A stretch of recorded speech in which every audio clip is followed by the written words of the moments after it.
The Age of Strife had left humanity scattered and broken across the stars. For nearly 5 millennia, warp storms of unprecedented ferocity had isolated human worlds from one another, severing the once mighty interstellar empire that had stretched across the galaxy. On Terra itself, cradle of mankind, techno-barbarians ruled over fractured domains, wielding the remnants of Dark Age technologies they barely understood. Nuclear wastelands stretched across once verdant continents, while genetically modified warrior kings commanded armies of twisted soldiers against their rivals. The oceans had boiled away, leaving barren salt flats where mighty seas once stood. The planet that had given birth to humanity had become a nightmarish parody of its former self. It was into this shattered world that the Emperor fully revealed himself. Though he had guided humanity from the shadows for millennia, moving through history under many guises and names, the desperate state of Terra following the Age of Strife demanded direct intervention. The Emperor possessed power beyond mortal comprehension, a being of immense psychic might, technological genius, and military acumen. His appearance marked the beginning of the Unification Wars, a bloody campaign to bring Terra under a single rule once more. The Unification Wars were not merely conquests, but a desperate struggle to salvage what remained of humanity's knowledge and technology before it was lost forever. The Emperor's armies marched against the techno-barbarian states of Ursh, Nordafric, High Brazil, and dozens of other fractured nations. The Indonesic bloc, ruled by the tyrant Cardinal Tang, fell after particularly brutal fighting. The Pan-Pacific Empire crumbled before the Emperor's forces. One by one, the domains of Old Earth submitted to the master of mankind. Among the most dangerous opponents were the twisted gene cults of the Selenar on Luna, Terra's moon. These gene rights possessed knowledge of biological manipulation that would later prove crucial to the Emperor's plans.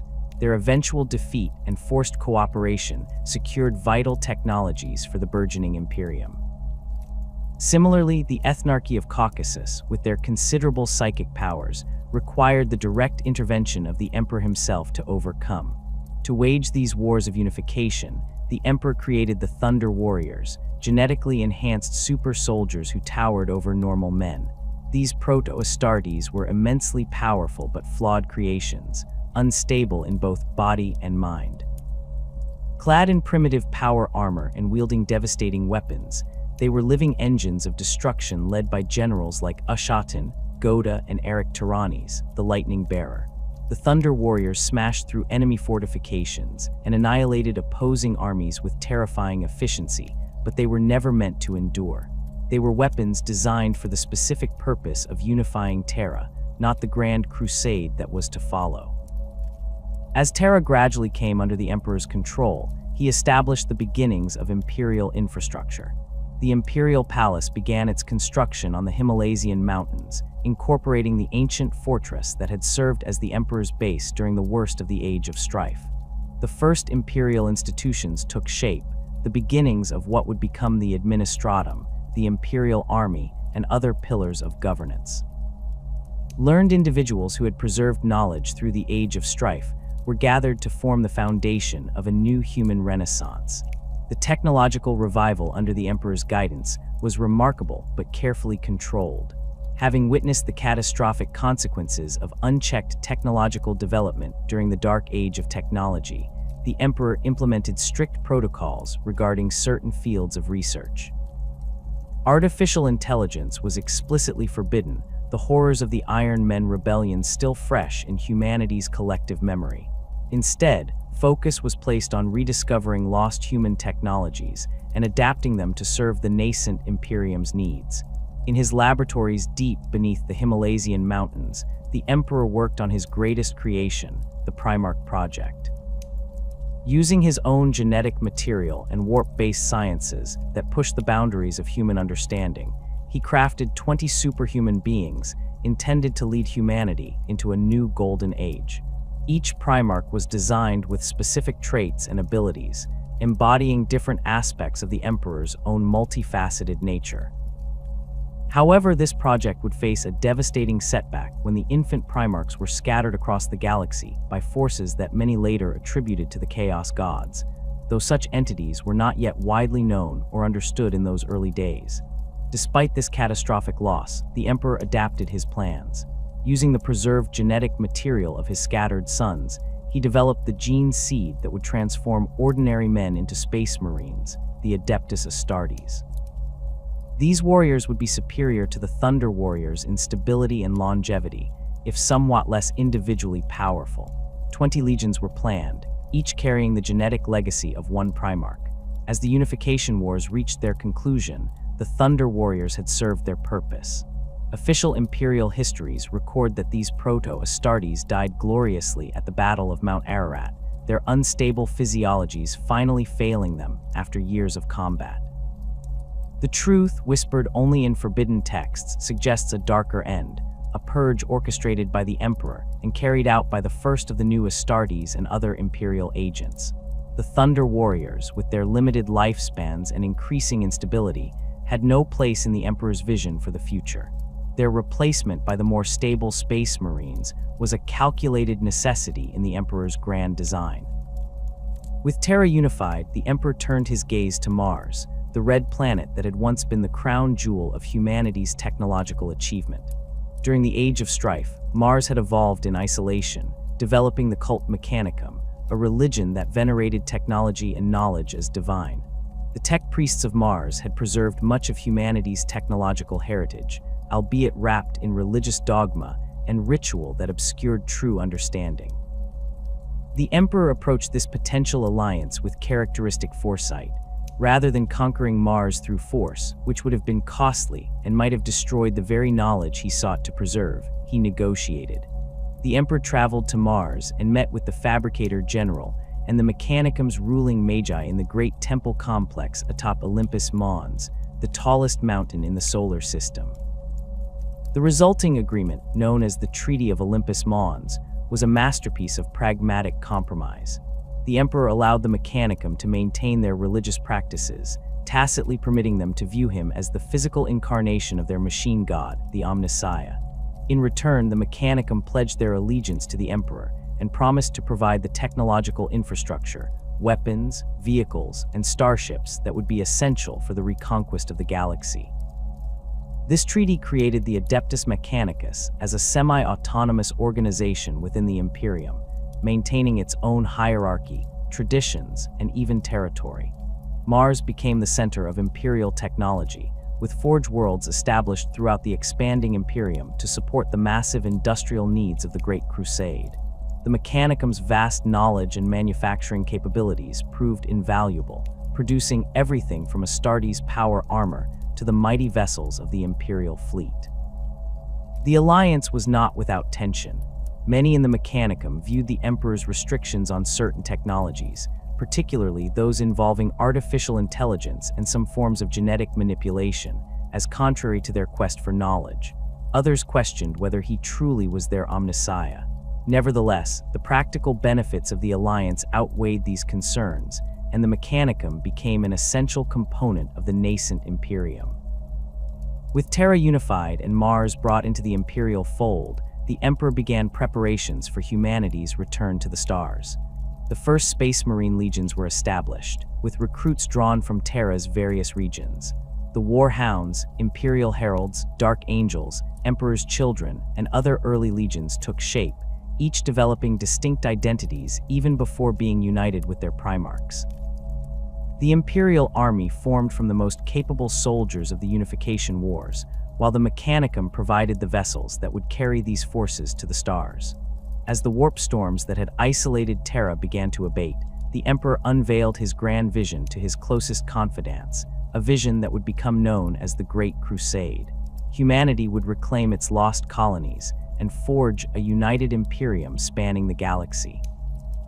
Human worlds would be liberated from Xeno's oppression, reunited with their species, and brought under the protective umbrella of Imperial rule. Alien races that threatened humanity would be eliminated, while human worlds that rejected Imperial authority would be forced to comply for their own protection and the greater good of the species. The philosophical underpinnings of this vision were complex and multifaceted. The Emperor saw a universe full of threats to human existence, predatory alien species, the corrupting influence of the warp, and humanity's own self-destructive tendencies. Only through unity, strength, and careful guidance could the human species survive these perils. The Emperor's ultimate goal, hinted at but never fully revealed to even his closest generals, appeared to be the psychic evolution of humanity into a more advanced species, free from the dangers of the warp while harnessing its power. Central to this vision was what would later be known as the Imperial Truth, a rationalist, secular philosophy that rejected religion, superstition, and the supernatural. The Emperor, despite his own psychic nature, presented these phenomena as simply manifestations of natural laws not yet fully understood. This stance was partly pragmatic. The Emperor had witnessed how religion could divide humanity, but also served to weaken the influence of the Chaos Gods by denying their divine nature. The Emperor's relationship with the warp was particularly nuanced. While he was perhaps the most powerful psyker humanity had ever produced, he recognized the dangers the Imperium presented. His grand project on Terra, later revealed to be the Golden Throne and Imperial Webway, was designed to free humanity from dependence on warp travel, while still allowing interstellar commerce and communication. This would protect the species from both the perils of warp travel and the predations of warp entities. As preparations for the Great Crusade neared completion, a sense of destiny permeated the Emperor's growing Imperium.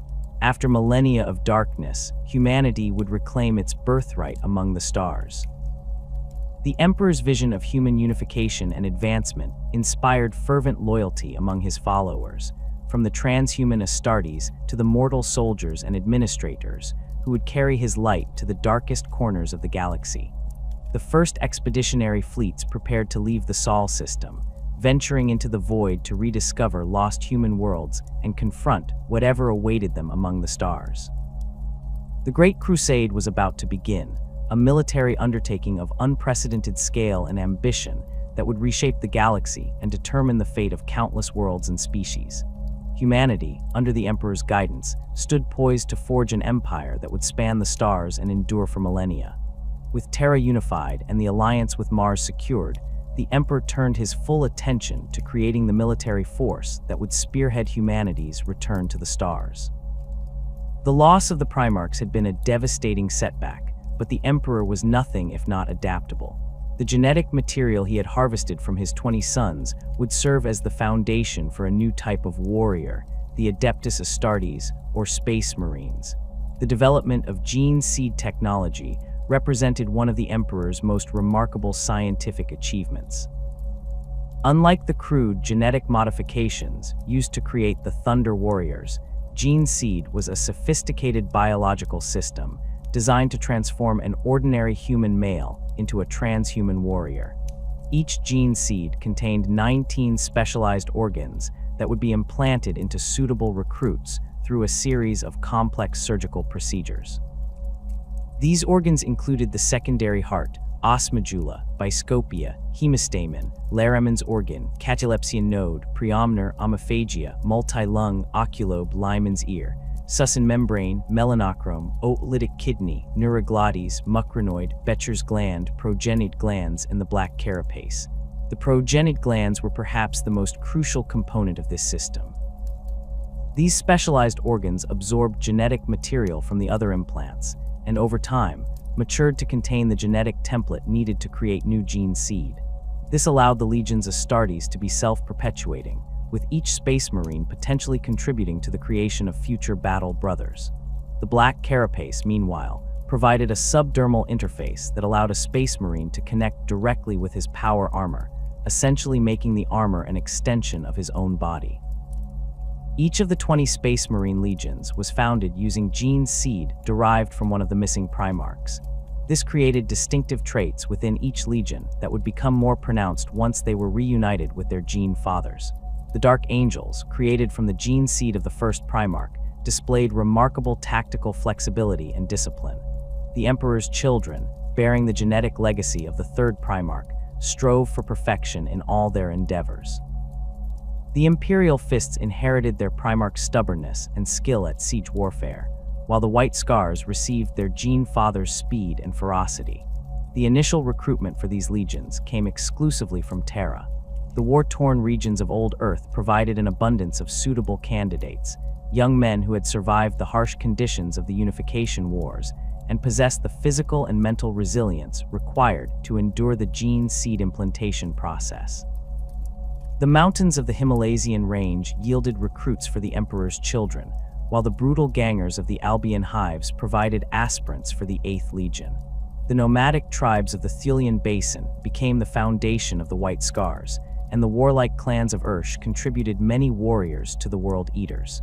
The process of creating a space marine was neither quick nor guaranteed. Many aspirants died during the implantation procedures or were driven mad by the changes wrought upon their bodies. Those who survived emerged as something more than human, taller, stronger, faster, and more resilient than any natural human could hope to be. Their enhanced physiology allowed them to survive wounds that would kill an ordinary man, while their augmented senses and accelerated thought processes made them supremely effective warriors. The organizational structure of these early legions differed significantly from the chapter-based system that would emerge after the Horus Heresy. Each legion was a massive formation, numbering anywhere from 10,000 to over 250,000 Astartes at their peak. They were divided into chapters, which were further split into companies, battalions, and squads. Command hierarchies varied between legions, with some adopting rigid chains of authority, while others employed more flexible command structures. As the legions Astartes took shape, the Emperor also established the framework for the expeditionary fleets that would carry the Great Crusade to the stars. These fleets were complex military formations consisting of multiple elements. At their core were the Space Marine detachments, ranging from a few companies to an entire legion, depending on the fleet's size and mission. Supporting these transhuman warriors were regiments of the Imperial Army, the conventional military force composed of baseline humans. The Imperial Army evolved from the unified military forces that had fought in the later stages of the Unification Wars. Unlike the specialized legions Astartes, the Imperial Army was a combined arms force with diverse capabilities. It included infantry regiments, armored divisions, artillery formations, and engineering corps. While individual soldiers of the Imperial Army could not match the combat prowess of an Astartes, they provided the numerical strength needed to secure conquered territories and maintain supply lines. The expeditionary fleets also incorporated elements of the Mechanicum. Tech priests maintained the vessels and war machines, while Skitarii regiments fought alongside the Imperial Army. Collegia Titanica engines sometimes accompanied larger fleets, providing devastating firepower capable of leveling entire cities. Legio Cybernetica cohorts deployed their battle automata to support ground operations, carefully controlled to avoid the catastrophic AI rebellions of the past. The naval component of these fleets came from the Imperial Navy, which operated the massive warships and transports needed to traverse the void between stars. These vessels ranged from nimble frigates and destroyers to massive battleships and the awe-inspiring Gloriana-class flagships assigned to the Primarchs. The most common vessel was the cruiser, versatile ships that formed the backbone of most fleets. The largest expeditionary fleets might contain hundreds of vessels, while smaller ones operated with just a handful of ships. Coordination between these diverse elements was managed by the fleet command structure, typically led by a high-ranking Astartes officer in Legion-heavy fleets or an Imperial Army Lord commander in others. Iterators, skilled orators, and diplomats accompanied the fleets to facilitate the peaceful integration of human worlds into the Imperium. Remembrancers, added later in the Crusade, documented the achievements of the fleets for posterity. While the expeditionary fleets represented the visible face of imperial expansion, the Emperor also established several clandestine organizations to address threats that could not be confronted through conventional warfare. Chief among these was the Officio Assassinorum, founded under the leadership of the enigmatic figure known as Malcador the Sigillite, the Emperor's most trusted advisor. The Officio Assassinorum trained specialized operatives to eliminate specific targets whose removal could prevent conflicts or hasten compliance. It was organized into distinct temples, each specializing in different assassination techniques.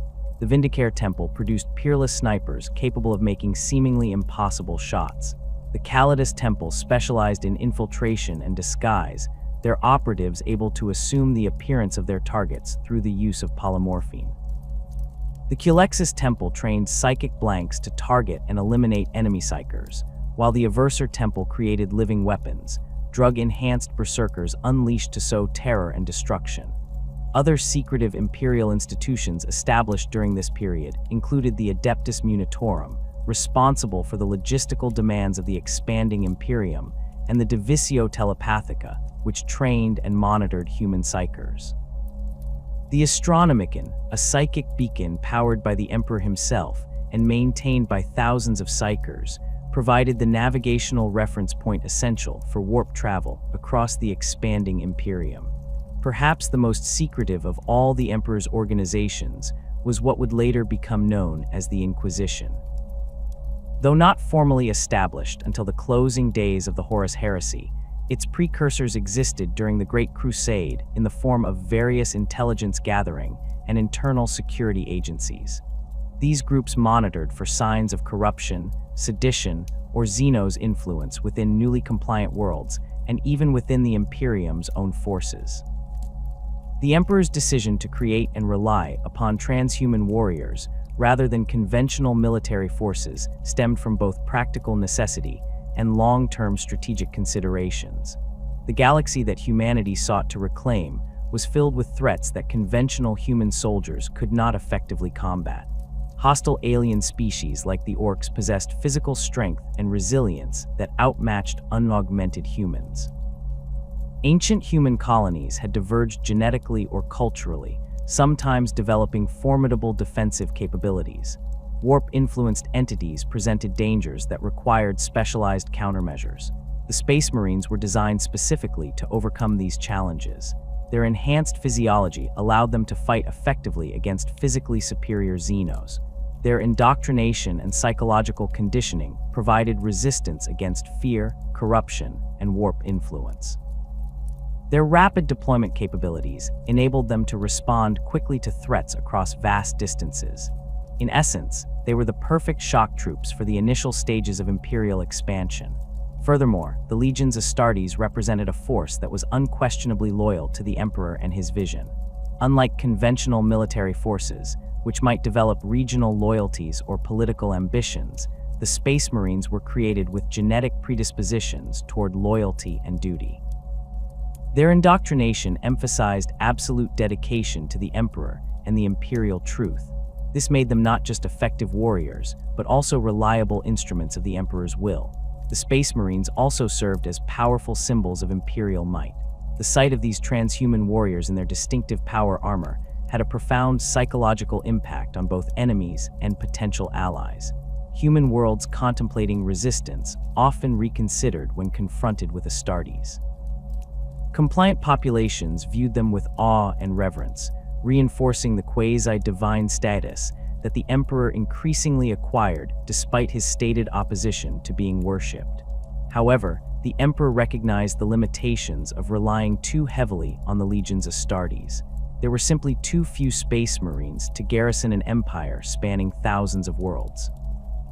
The transformation process was time-consuming and resource-intensive, with many candidates failing to survive the implantation procedures. Furthermore, the specialized nature of Space Marines made them ill-suited for certain aspects of Imperial expansion, such as administration, diplomacy, and infrastructure development. This recognition informed the development of the Imperial Army as a complementary force. While Space Marines served as the spearhead of conquest, conventional military forces provided the numbers needed to secure and hold territory. The Imperial Army also offered a path to military service for the countless billions of humans who could never become Astartes, helping to integrate diverse populations into the Imperial system. As the first expeditionary fleets prepared to depart the Sol system, the Emperor's grand design began to take tangible form. The Legiones Astartes, though not yet at full strength, had already proven their effectiveness in consolidating Imperial control over the solar system. The alliance with Mars was producing the ships, weapons, and equipment needed for galactic conquest at an astonishing rate. The administrative frameworks necessary to govern an expanding empire were taking shape under Malcador's guidance. The Great Crusade stood ready to begin, a massive military undertaking aimed at reuniting the scattered fragments of humanity under the Emperor's rule. The transhuman warriors of the Legiones Astartes would lead this effort, bringing the light of imperial truth to worlds long isolated by the warp storms of old night. Behind them would come the ships, soldiers, administrators, and colonists who would transform these reconquered territories into functioning parts of the newborn Imperium. The Emperor's most ambitious scientific endeavor began in the gene laboratories deep beneath the Himalayan mountains on Terra. While the Thunder Warriors had served their purpose in unifying humanity's cradle world, they were but crude prototypes, unstable creations with limited lifespans. The Emperor envisioned warriors of far greater potential, led by generals who would embody his own superhuman qualities. This vision gave birth to the Primarch Project, perhaps the most sophisticated work of genetic engineering in human history. The creation of the Primarchs involved technologies and techniques that blended advanced genetic science with arcane knowledge of the Imperium. The Emperor drew upon his own genetic material as the foundation, then modified and enhanced it through processes that few minds in the galaxy could comprehend.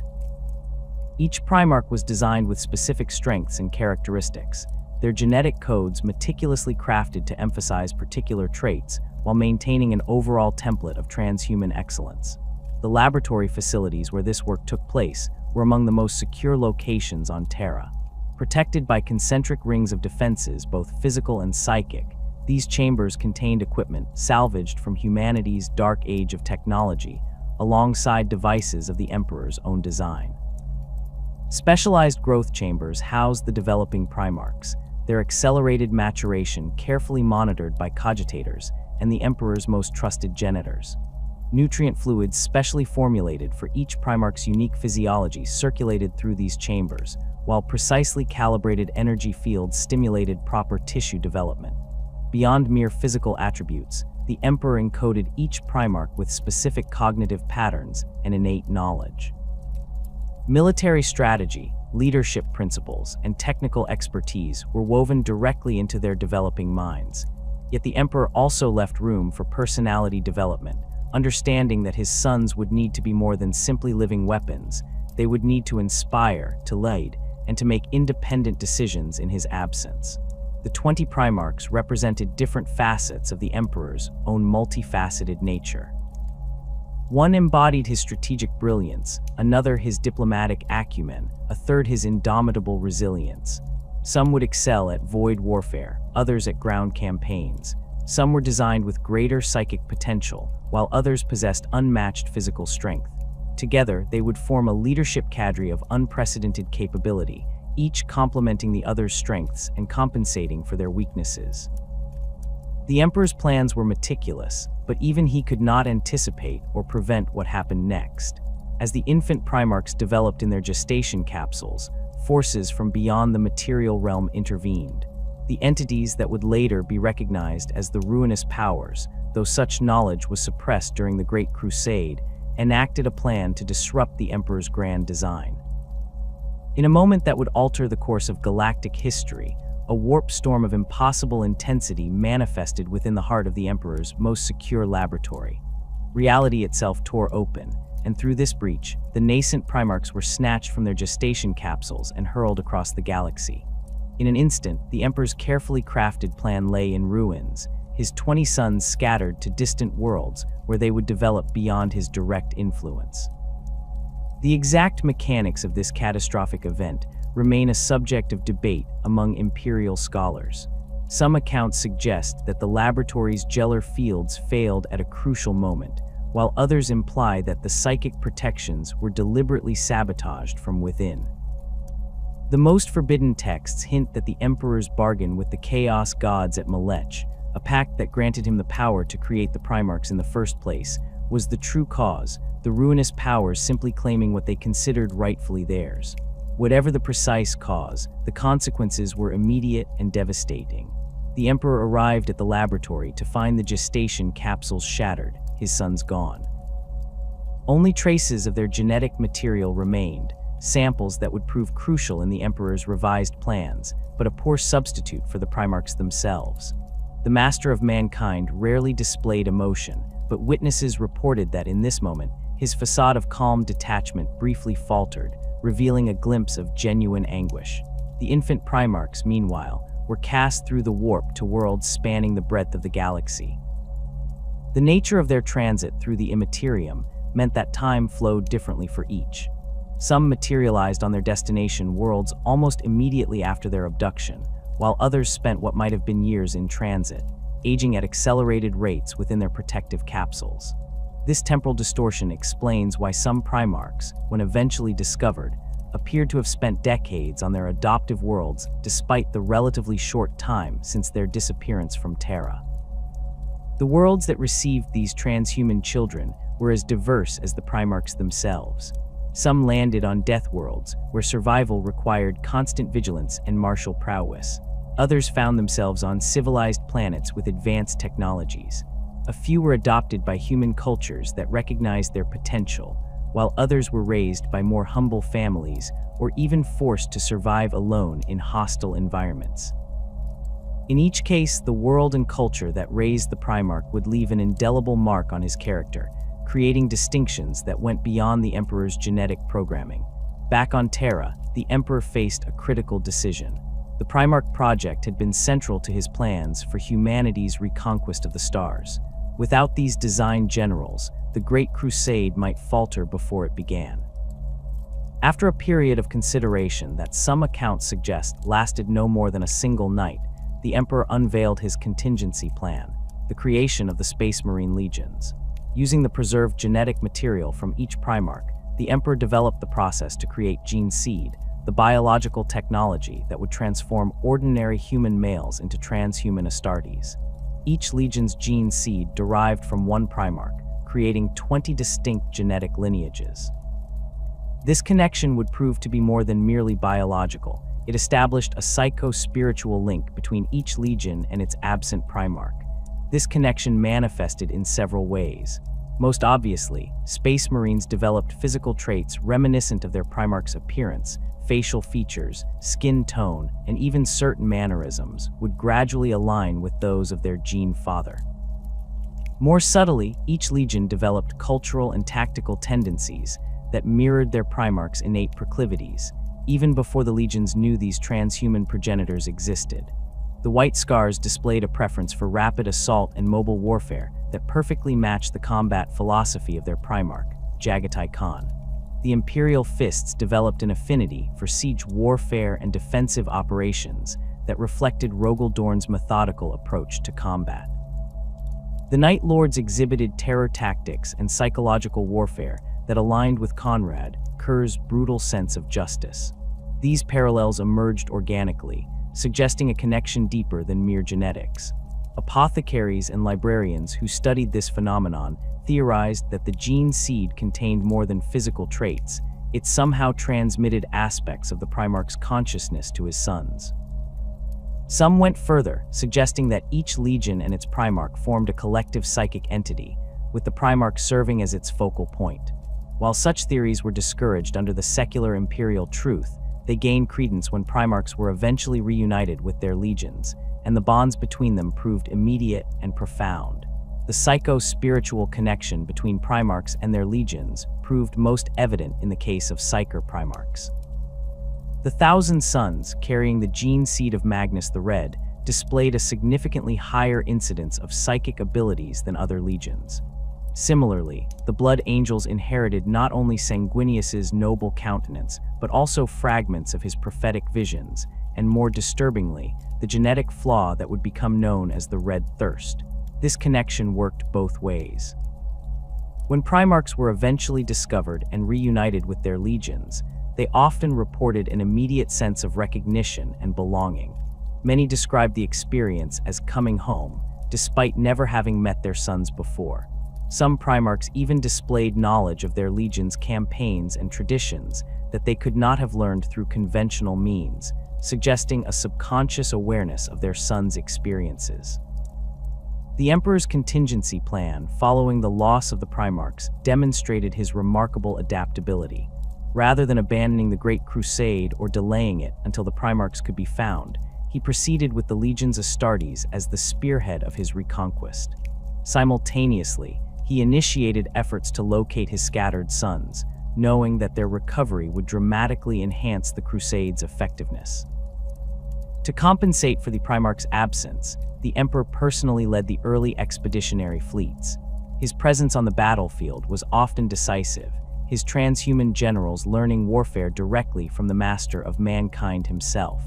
The first found Primarchs similarly received personal tutelage from the Emperor, being integrated into his inner circle and groomed for their intended roles as leaders of the Great Crusade. The Emperor also established alternative command structures within each legion. The first generation of Space Marines recruited from Terra formed the officer cadre, with particularly distinguished warriors elevated to positions like Legion Master or First Captain. These commanders would later serve as crucial bridges between their Primarchs and the legions they inherited, helping to integrate the Gene Fathers into existing legion cultures and hierarchies. Perhaps most importantly, the Emperor embedded within each legion a sense of purpose that transcended their Primarch's absence. The Great Crusade itself became their defining mission, the reunification of humanity under the imperial truth. This ideological foundation provided stability and direction even as the legions evolved and eventually came under their Primarch's leadership. The Emperor's foresight extended to preparing for the possibility that some Primarchs might never be found, or might be found changed by their experiences in ways that rendered them unsuitable for their intended roles. Contingency protocols established chains of succession within each legion, ensuring that the loss of a Primarch, whether through death or other circumstances, would not cripple the legion's command structure. These protocols would later prove crucial during the Horus Heresy, allowing loyalist legions to maintain operational effectiveness despite the loss of their Primarchs. As the Great Crusade progressed and Primarchs were gradually discovered, the Emperor's contingency plans gave way to his original vision. Each recovered son took command of his legion, reshaping it according to his own martial philosophy, while building upon the foundations established in his absence. The legions grew in size and capability under their Primarch's leadership, becoming the conquering armies the Emperor had originally envisioned.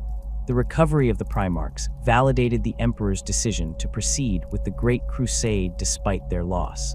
By the time the last Primarch was discovered, the Imperium had already expanded to encompass thousands of worlds. The infrastructure of conquest was well established, allowing the completed Primarch Legion pairs to accelerate the pace of Imperial expansion rather than initiating it from scratch. As the first rays of Terra's sun glinted off the massive fleet assembled in high orbit, the Emperor stood on the observation deck of his flagship, the Bucephalus. The vessels represented the largest concentration of military might humanity had gathered since the Dark Age of technology. Warships of varying classes stretched as far as the eye could see, from nimble escort frigates to massive battleships whose silhouettes blotted out the stars behind them. This was the vanguard of humanity's reconquest, the first wave of expeditionary fleets that would carry the imperial truth to the galaxy. The initial push beyond the Sol system began cautiously. The Emperor himself led the first major expedition, designated as the First Expeditionary Fleet, accompanied by elements of several Space Marine legions. Their target was the Proxima Centauri system, humanity's closest stellar neighbor, and once a thriving colony during the Dark Age of technology. Long-range auger scans had detected signs of human habitation, but centuries of isolation had left the system's current status unknown.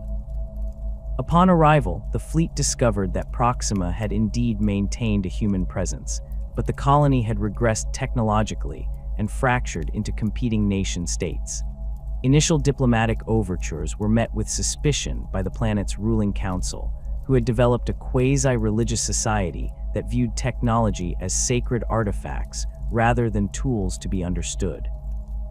When the Emperor personally addressed the council and explained the imperial truth, many leaders recognized the benefits of rejoining the human fold. However, a faction led by High Prelate Dernheck rejected imperial authority, viewing it as a threat to their religious control. What followed became known as the Proximan betrayal. During a ceremonial banquet to formalize the planet's compliance, Hex followers launched a surprise attack on the Imperial delegation. Several army officers died in the initial assault, but the Space Marines present, warriors of the 7th Legion, responded with devastating efficiency, cutting down the attackers within minutes. The Emperor, demonstrating both mercy and pragmatism, offered Hex one final opportunity to accept Imperial rule. When this was refused, he authorized a limited military action targeting only Hex power base. The operation lasted less than a day, with precision strikes eliminating key military installations while minimizing civilian casualties. With their leadership decapitated and military capabilities neutralized, the remaining Proximan factions quickly accepted compliance. The Proximan betrayal established several important precedents for the Great Crusade. It demonstrated the Emperor's preference for peaceful integration where possible, but also his willingness to use overwhelming force when necessary. It highlighted the effectiveness of Space Marines as shock troops, and it established protocols for dealing with human worlds that rejected Imperial authority. Most importantly, it provided a template for what would become known as Imperial compliance, the process by which newly discovered human worlds were incorporated into the Imperium. As formalized in the aftermath of Proxima, Imperial compliance typically followed a standard sequence. First came contact and assessment, where Imperial representatives evaluated the world's technological level, cultural development, and potential threats. This was followed by diplomatic engagement, with iterators presenting the benefits of Imperial membership. If accepted, integration would begin, establishing Imperial institutions and infrastructure. If rejected, graduated military response would follow, escalating from demonstrations of force to limited strikes, and finally to full-scale invasion if necessary. The compliance process varied significantly depending on the world's circumstances. Planets suffering under alien domination would see the Xenos threat eliminated before compliance procedures began. Human worlds with compatible technological and cultural frameworks might be integrated with minimal disruption, while those with incompatible religious or political systems often required more extensive restructuring. Particularly valuable worlds, those with rare resources or strategic locations, might receive preferential treatment, with additional resources allocated to their development. Following the success at Proxima, the Emperor authorized the deployment of additional expeditionary fleets. The Second Fleet, commanded by Legion Master Ultras of the 13th Legion, ventured toward the Centauri Reach, while the Third Fleet under Lord Commander Thaddeus Fabian explored the systems along the Golgothan sector. Within 5 years of the Crusade's launch, over 30 major expeditionary fleets were operating independently, with countless smaller forces branching off to investigate systems of secondary importance. These early fleets operated with considerable autonomy due to the challenges of interstellar communication. While astropathic messages could transmit orders across vast distances, the unreliability of the warp meant that fleet commanders needed authority to make decisions based on local conditions. The Emperor established clear strategic objectives and compliance protocols, but tactical decisions remained with the commanders in the field. The composition of these fleets evolved based on early experiences.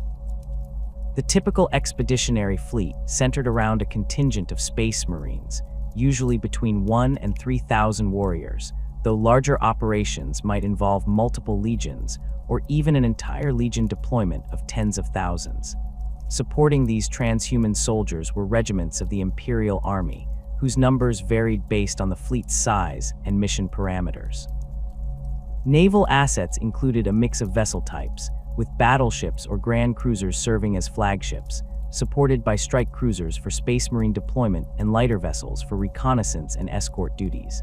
Mechanicum elements provided technical support, maintaining the fleet's vessels and equipment while contributing their own combat forces when needed. Supply ships, hospital vessels, and troop transports rounded out these massive armadas, some of which numbered hundreds of ships. One of the most significant early campaigns beyond Proxima was the pacification of the Thonia system. Located relatively close to Terra, Thonia had once been a mining colony, its planet's resources extensively exploited during the Dark Age of technology. By the time the 8th Expeditionary Fleet arrived, Thonia was a depleted world of tunnels and caverns, its population organized into brutal gangs fighting for scarce resources. Despite these harsh conditions, the Thonians had maintained a form of civilization and even preserved some advanced technologies. Initial compliance efforts focused on humanitarian aid, with Imperial ships delivering food, medicine, and clean water to the population.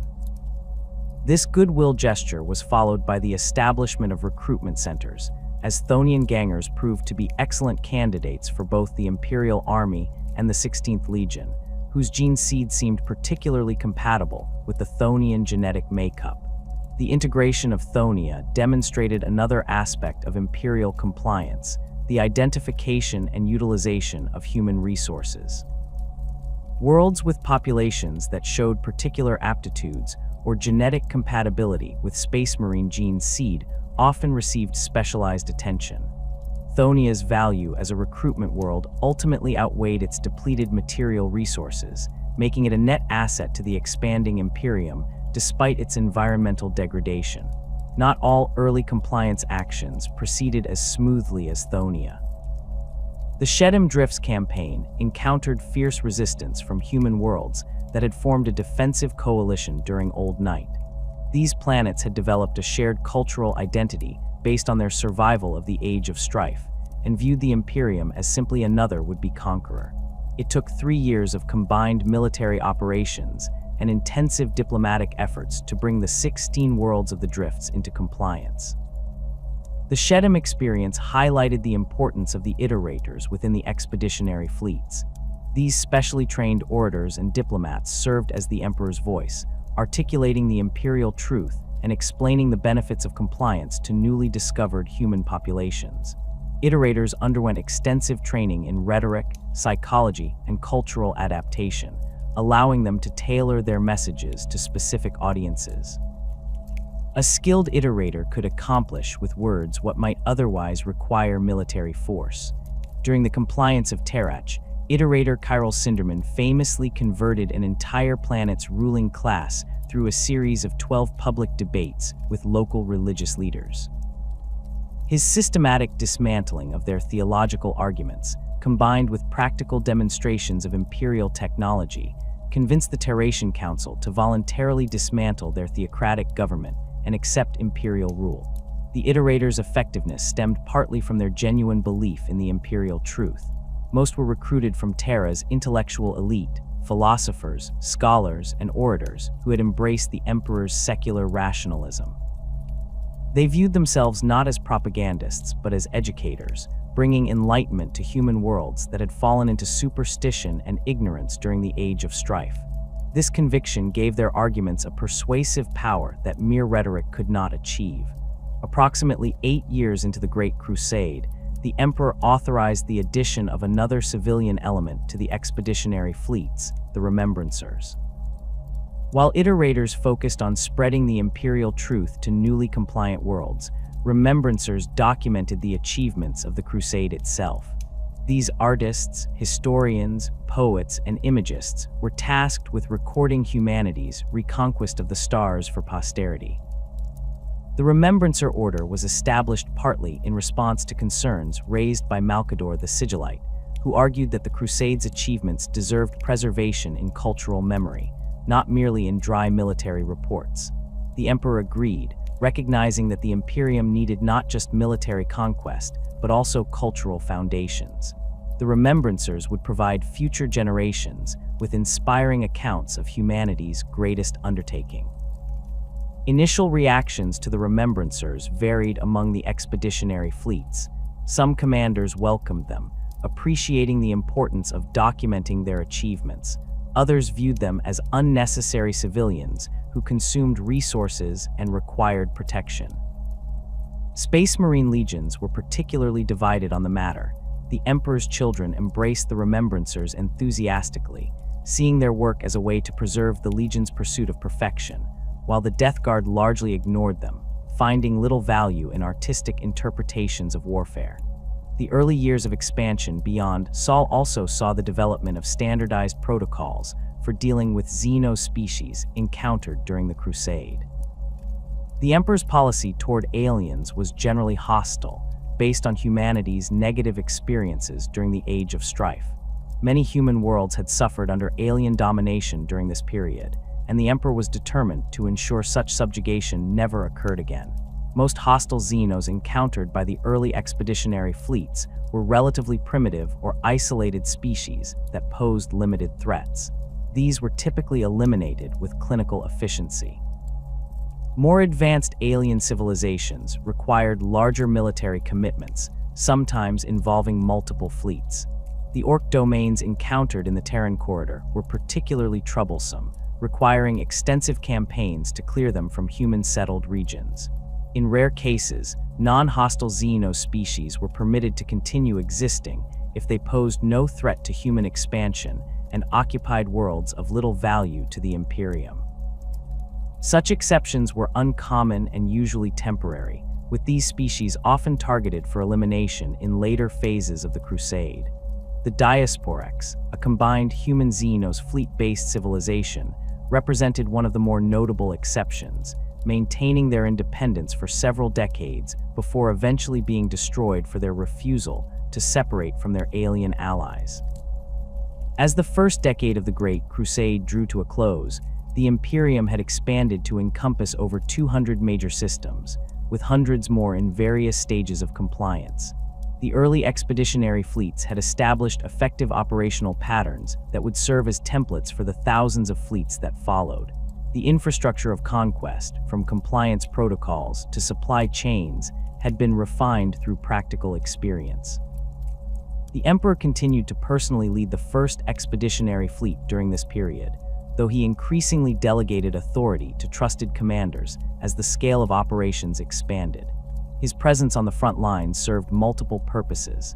It demonstrated his commitment to the Crusade, provided opportunities to test and refine compliance protocols under his direct supervision, and allowed him to personally search for his scattered Primarchs while expanding Imperial territory. This first phase of expansion beyond Saul laid the groundwork for the accelerated conquest that would follow as the Primarchs were gradually discovered and reunited with their legions. The methods developed during these early years, from iterator diplomacy to compliance classifications, would become standard operating procedures for the hundreds of expeditionary fleets that would eventually span the galaxy, carrying the Emperor's light to the darkest reaches of space. The discovery of the first Primarch sent shockwaves through the Imperium's military hierarchy. After years of relentless expansion across the stars, the Emperor's grand vision was about to take a pivotal turn. The Great Crusade had established momentum with hundreds of worlds brought to compliance, but the arrival of these transhuman gene fathers would transform the very nature of the campaign. When Horus was discovered on the mining world of Thonia, the impact was immediate. As the first Primarch to be reunited with the Emperor, he quickly became the template for how these reunifications would reshape the Crusade. The Emperor personally took Horus under his wing, spending more time with him than he would with any of his later found sons. This special relationship gave Horus unique insights into the Emperor's vision for humanity and the reasoning behind the Great Crusade. The strategic implications of finding Horus extended far beyond a simple military advantage. The 16th Legion, already an effective fighting force, underwent a dramatic transformation upon reuniting with their gene father. Their combat effectiveness increased by an estimated 40% within the first year alone. This improvement wasn't merely due to Horus's tactical brilliance, but stemmed from a profound psychological shift within the Legion itself. Astartes, who had served for decades, described the sensation as finding their true purpose. The innate connection between Gene Seed and Primarch created a bond that transcended normal military loyalty. Space Marines of the 16th Legion experienced heightened morale, increased unit cohesion, and even subtle physiological changes as their bodies further aligned with their Primarch's genetic template. Their armor, once adorned with simple Imperial iconography, now bore the Eye of Horus, symbolizing their transformed identity as the Sons of Horus. This pattern would repeat with each Primarch discovery, though with significant variations based on the unique character of both Primarch and Legion. The Dark Angels, under Lionel Johnson, became more secretive and hierarchical, adopting the knightly traditions of Caliban. The Ultramarines embraced Roboute Guilliman's organizational genius, restructuring themselves according to his theoretical and practical military doctrines. The World Eaters, upon meeting Angron, shifted from disciplined shock troops to berserker assault specialists, mirroring their Primarchs' uncontrollable rage. These transformations weren't merely cosmetic or cultural. The fighting style of each legion evolved to complement their Primarchs' natural proclivities. The White Scars, who had always favored mobility, fully embraced their identity as swift hunters under Jagatai Khan, incorporating Chagorian cavalry traditions into their mechanized warfare. The Imperial Fists, reunited with Rogel Dorn, refined their already formidable siegecraft into an art form, becoming the Imperium's preeminent experts in fortification and defensive warfare. The psychological impact of these reunifications extended to the Primarchs themselves. Many had risen to positions of leadership on their adoptive worlds, but assuming command of tens of thousands of transhuman warriors created in their genetic image presented unique challenges. Some, like Guilliman and Dorn, seamlessly integrated into their new roles, their natural leadership qualities perfectly suited to Legion command. Others struggled with the transition. Perturabo of the Iron Warriors reportedly spent months studying every campaign his legion had fought before his discovery, memorizing the name of every officer and notable battle brother, determined to master his inheritance completely. Angron's case proved particularly problematic. Unlike his brothers who had conquered or led their adoptive worlds, Angron had been a slave gladiator who failed to escape his captors despite leading a massive uprising. The Emperor's intervention, teleporting Angron to safety while leaving his fellow gladiators to die, created immediate friction. When presented with command of the Warhound's Legion, Angron's first act was to demand they implant themselves with the same neural implants that had been forced upon him, the Butcher's nails. This decision fundamentally altered the Legion's temperament, transforming them into the savage World Eaters and setting them on a path that would have dire consequences. The cultural transformation of the Legions following reunification often reflected the societies that had raised their Primarchs. The Space Wolves, under Leman Russ, adopted the warrior traditions of Fenris, incorporating ritualistic elements that seemed at odds with the secular imperial truth. The Thousand Sons, led by Magnus the Red, embraced the scholarly traditions of Prospero, becoming a legion of warrior scholars who valued knowledge as much as martial prowess. The Death Guard took on Mortarian stoic resilience, specializing in warfare under the most toxic and hazardous conditions. These cultural shifts sometimes created tension with established Legion traditions. Veterans who had served since the early days of the Crusade occasionally resisted changes imposed by their newly arrived Gene Fathers. The Emperor's children faced particular challenges when Fulgrim reorganized the Legion's command structure, sidelining some long-serving officers in favor of warriors who better embodied his pursuit of perfection. In the Word-Bearers, Lorgar's religious inclinations clashed with the secular indoctrination of his sons, though they ultimately embraced his perspective with dangerous zeal. The relationship between the Emperor and his rediscovered sons varied dramatically, influenced by both the circumstances of their reunions and their individual temperaments. Horus, as the first found, enjoyed a closeness with the Emperor that none of his brothers would experience. They campaigned together for 3 decades before the second Primarch was discovered, forming a bond that made Horus the natural choice for Warmaster when the Emperor eventually returned to Terra. Other Primarchs had more complex relationships with their creator. Magnus, the Red, connected with the Emperor over their shared psychic abilities, engaging in discussions about the nature of the warp that excluded their non-psychic brothers. Sanguinius of the Blood Angels inspired such affection that many believed he was the Emperor's favorite son, though the angel himself never claimed such distinction. Guilliman established himself as a reliable administrator whose competence earned the Emperor's trust, while Dorn's steadfast loyalty made him the natural choice to fortify the Imperial Palace. Some reunions proved immediately problematic. Mortarion harbored resentment that the Emperor had killed his adoptive father, denying him his vengeance after years of struggle. Angron never forgave the Emperor for his abrupt extraction from New Syria. Kerr's mental instability created immediate concerns, though his effectiveness as a terror weapon initially outweighed these reservations. Alpharius, the last discovered, had the least time with his father before the Emperor returned to Terra, their relationship defined more by briefings and strategic directives than personal connection. The Emperor's approach to his sons showed remarkable adaptability. With Horus, he was a mentor, personally guiding his development as a commander. With Guilliman, he engaged as a fellow statesman, discussing governance and logistics. With Magnus, he shared knowledge of the warp, though carefully limiting what secrets he revealed. With Russ, he established a relationship based on unquestioning loyalty, creating the Emperor's executioner, who would enforce his will when necessary. This varied approach reflected the Emperor's pragmatic understanding of his sons' natures and the roles he envisioned for them.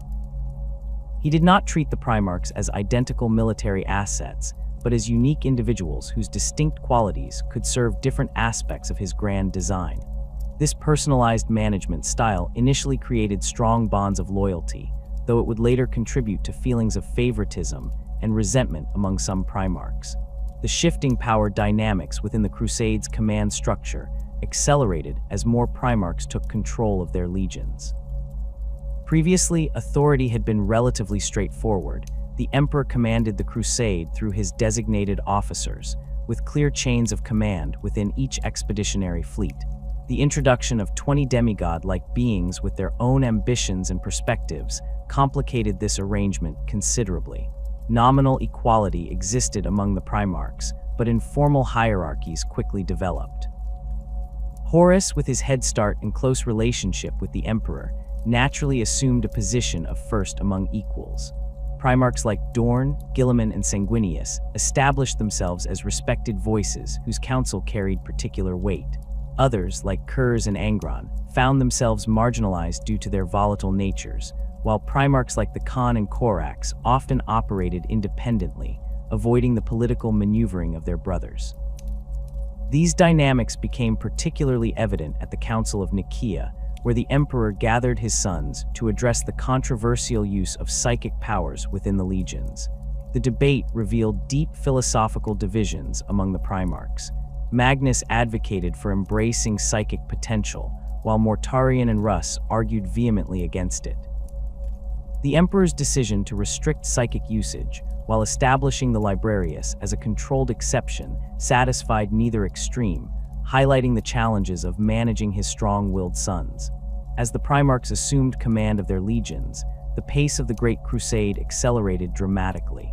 Conquest that might have taken decades under normal Astartes commanders could be accomplished in years under a Primarch's leadership. The 13th Legion had brought 70 worlds to compliance in the 30 years before finding Guilliman. Under his command, they added 500 worlds in the next century. The Night Lords under Kurz pacified entire sectors through fear alone, their Primarch's reputation for brutality often sufficient to secure compliance without firing a shot. This increased efficiency stemmed from several factors. The Primarch's tactical genius allowed them to identify optimal strategies that minimized casualties while maximizing results. Their transhuman charisma inspired unparalleled loyalty and effort from their forces. Their personal combat prowess could turn the tide of battles that might otherwise have required months of conventional warfare. Perhaps most importantly, the psychological impact of a Primarch's presence, both on Imperial forces and potential opponents, created advantages that transcended normal military calculations. The accelerated pace of conquest created new logistical challenges. Guilliman pioneered solutions through the creation of administrative systems that could effectively govern newly compliant worlds without requiring permanent military presence. Horus developed expeditionary strategies that maximized the impact of limited Astartes forces by precisely targeting enemy command structures. Dorn established standardized fortification templates that could be quickly implemented on frontier worlds, creating defensive networks that required minimal garrisons. The Primarch's influence extended beyond their own legions. When multiple legions operated in concert, the Primarch's relationships directly impacted military effectiveness. Some partnerships proved particularly fruitful. Horus and Sanguinius frequently campaigned together, their complementary styles creating an almost unstoppable force. The Khan and Rus, despite their personal differences, developed effective joint tactics that maximized their legions' respective mobility and raw power. Ferrus Manus and Fulgrim formed a close friendship based on mutual respect for their different approaches to perfection, often collaborating on complex compliance actions. Other combinations proved problematic. Angron's uncontrollable aggression made coordinated actions difficult, with his World Eaters often launching premature assaults that disrupted carefully planned operations. Perturabo and Dorn's professional rivalry occasionally undermined joint endeavors, each attempting to prove the superiority of their methods. Kerr's extreme approaches to compliance created tensions when more diplomatic Primarchs like Vulcan were forced to work alongside him.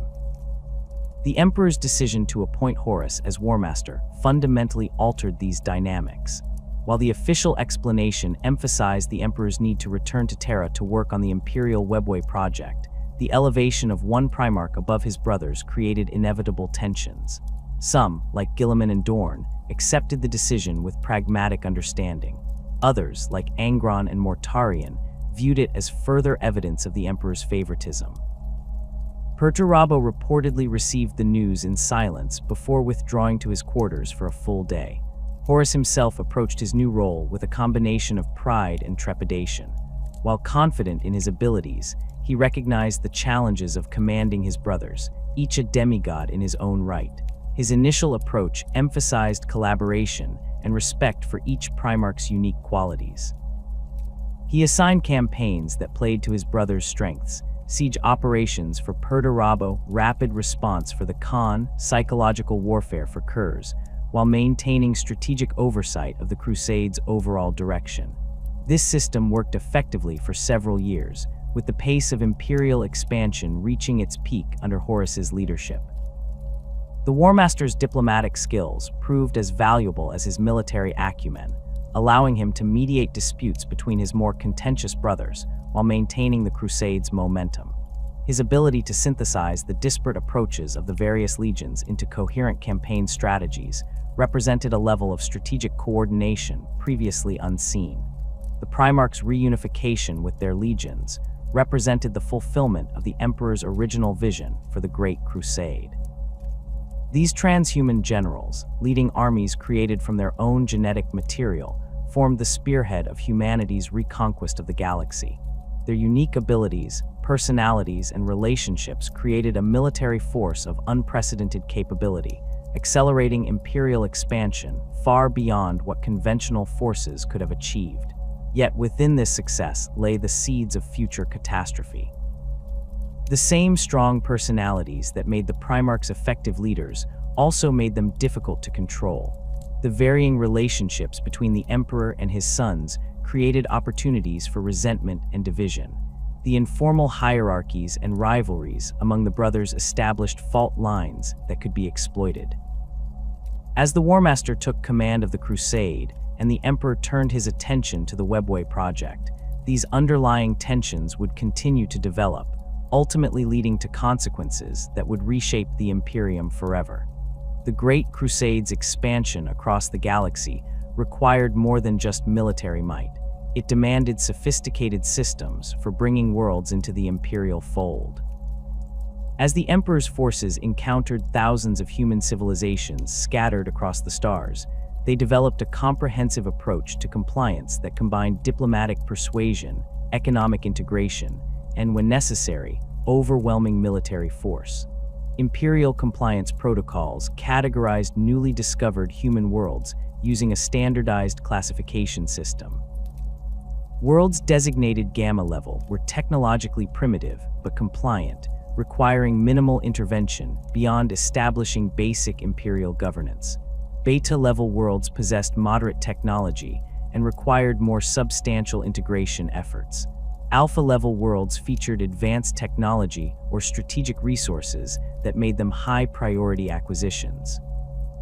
A separate classification, Omega, designated worlds that actively resisted compliance or harbored prohibited technologies, marking them for more aggressive action.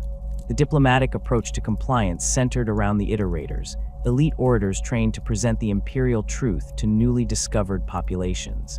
These individuals combined exceptional rhetorical skills with deep knowledge of history, philosophy, and psychology. Iterators deployed to a newly discovered world would study local customs and power structures before crafting persuasive arguments tailored to that specific culture. On worlds with religious traditions, they would systematically deconstruct supernatural beliefs by demonstrating scientific explanations for supposedly divine phenomena. For worlds with tribal or feudal structures, they emphasized the security and prosperity that imperial integration would bring. The most successful iterators became legendary figures within the Crusade. Kyril Sinderman, chief iterator of the 63rd Expeditionary Fleet, famously convinced the techno-theocracy of Primarchs to dismantle their religious institutions voluntarily after a series of public debates that lasted 17 days. On Malech, iterator Euphrates Keeler persuaded the ruling aristocracy that joining the Imperium would enhance rather than diminish their prestige, securing compliance without a single shot fired. These bloodless conquests were celebrated as the ideal fulfillment of the Emperor's vision, human worlds rejoining their species through reason rather than force. Economic integration formed another crucial component of compliance. The Administratum developed standardized procedures for incorporating new worlds into the imperial economic framework. This began with comprehensive resource surveys to identify what the world could contribute to the broader Imperium. Agri-worlds with fertile lands were reorganized to maximize food production, while worlds rich in specific minerals might be developed as mining colonies. Industrial worlds received technology transfers to standardize their manufacturing processes with SDC patterns, allowing them to produce equipment compatible with imperial systems. The introduction of imperial currency, standardized across all compliant worlds, facilitated interstellar trade and economic integration. Newly compliant worlds received development loans from the imperial treasury, funding infrastructure projects that connected them to nearby imperial systems. Void stations, mass conveyors, and astropathic relay stations transformed isolated human outposts into functioning nodes within the expanding imperial network. This economic transformation often delivered tangible benefits to local populations, providing powerful evidence of the advantages of imperial membership. For worlds that resisted peaceful compliance, the Imperium maintained a graduated scale of military responses.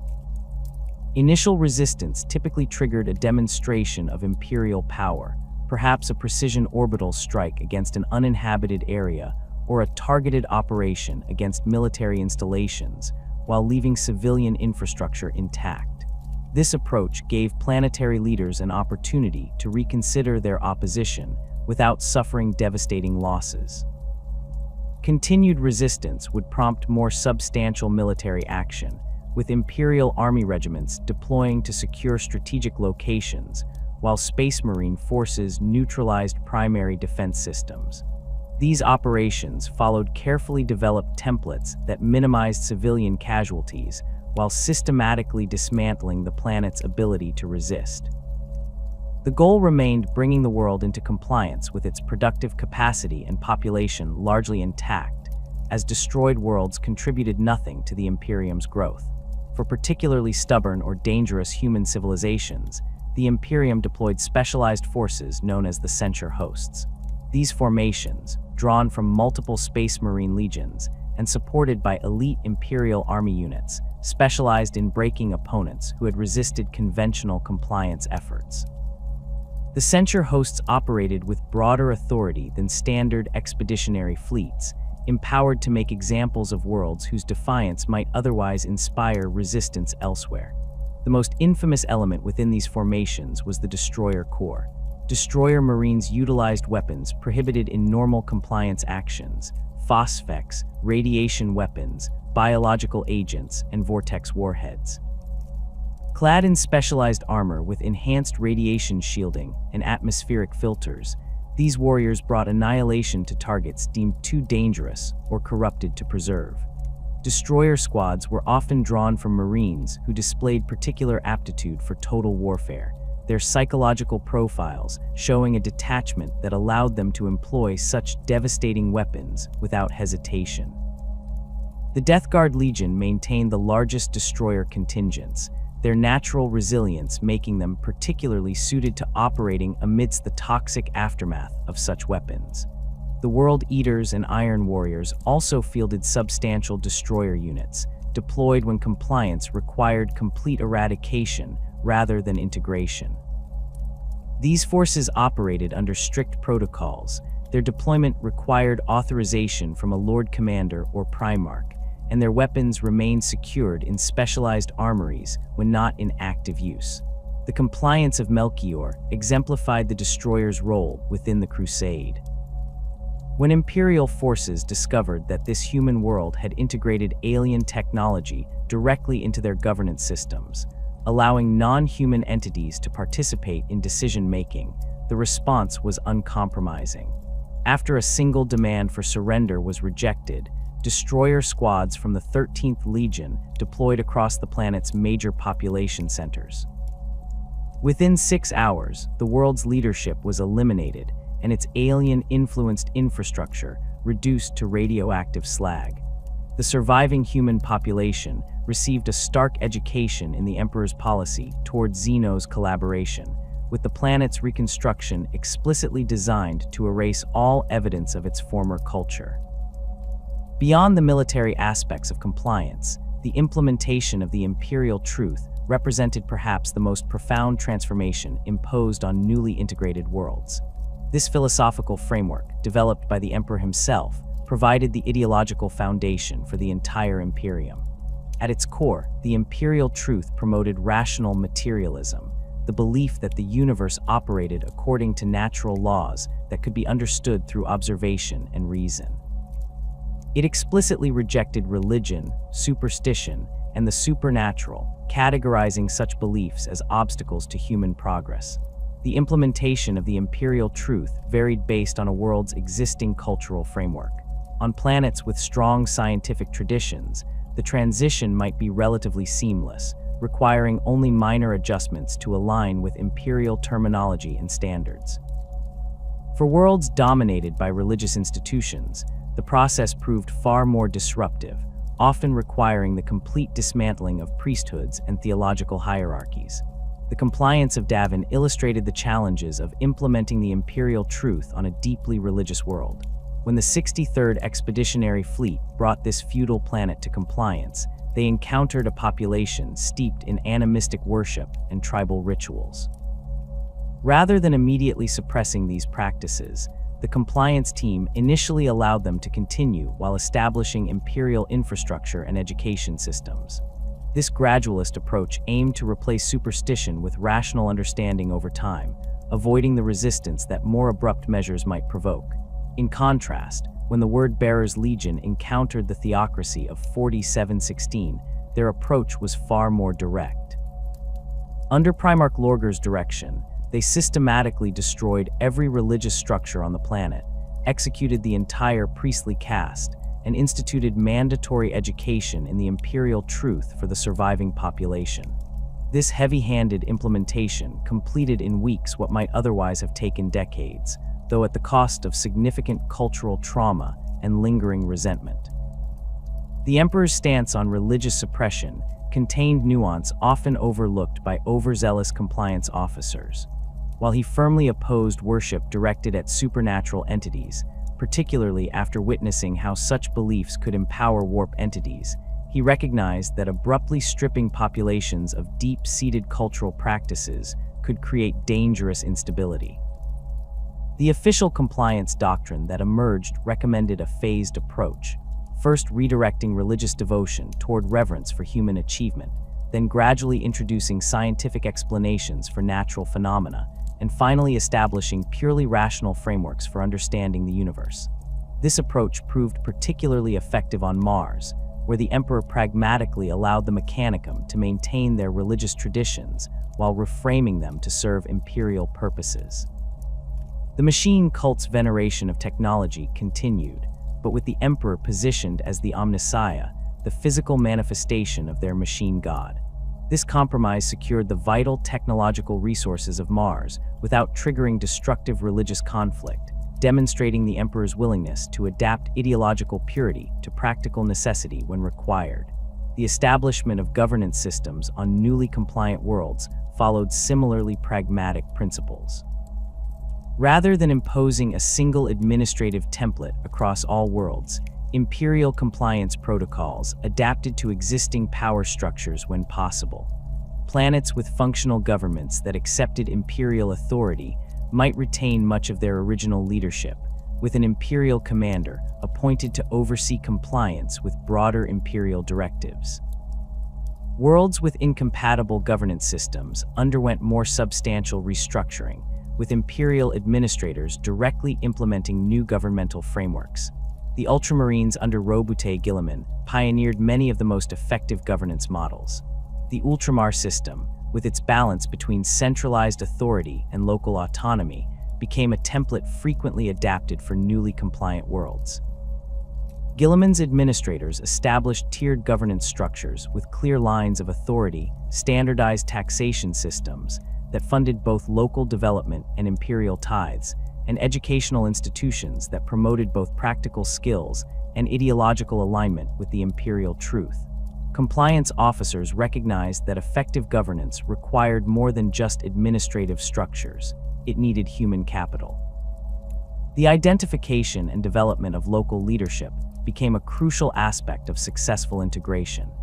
Imperial educational facilities established on newly compliant worlds specifically targeted promising individuals for advanced training, creating a cadre of local administrators who understood both imperial requirements and local conditions. This approach accelerated integration while reducing dependence on imported administrators who might lack cultural context. The 28th Expeditionary Fleet, operating primarily in the Segmentum Tempestus, became particularly adept at this approach. Under Lord Commander Valen, they developed a standardized process for identifying local leadership talent during initial compliance assessments. Selected individuals received immediate training in Imperial protocols while retaining their positions within local power structures, creating a bridge between Imperial authority and native populations. This method reduced compliance costs by an estimated 40%, while decreasing the incidence of post-compliance rebellions by over 60%. The economic transformation of newly compliant worlds often proved as challenging as their cultural and political integration. Imperial compliance required standardization across numerous domains, currency, weights and measures, technical specifications, legal codes, and trade regulations. This standardization facilitated interstellar commerce and administrative efficiency, but imposed significant adjustment costs on local economies.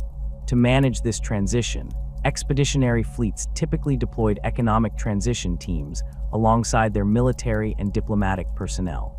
These specialists assessed local economic systems and developed phased implementation plans for imperial standards. Transition periods might last from several months to several years, depending on the world's technological level and economic complexity. During this time, imperial currency would circulate alongside local money, dual measurement systems would be permitted, and tariff exemptions might ease the integration into broader imperial trade networks. The most successful compliance operations recognized that effective integration required balance between standardization and local adaptation. Worlds brought into compliance by the Ultramarines typically retained distinctive cultural elements that posed no threat to imperial authority, preserving local identities while ensuring absolute loyalty to the broader Imperium. In contrast, the Iron Warriors' approach to compliance often emphasized rigid conformity, replacing local variations with standardized imperial templates regardless of cultural context. Both methods produced compliant worlds, but the former typically required less ongoing enforcement while generating greater productivity and fewer rebellions.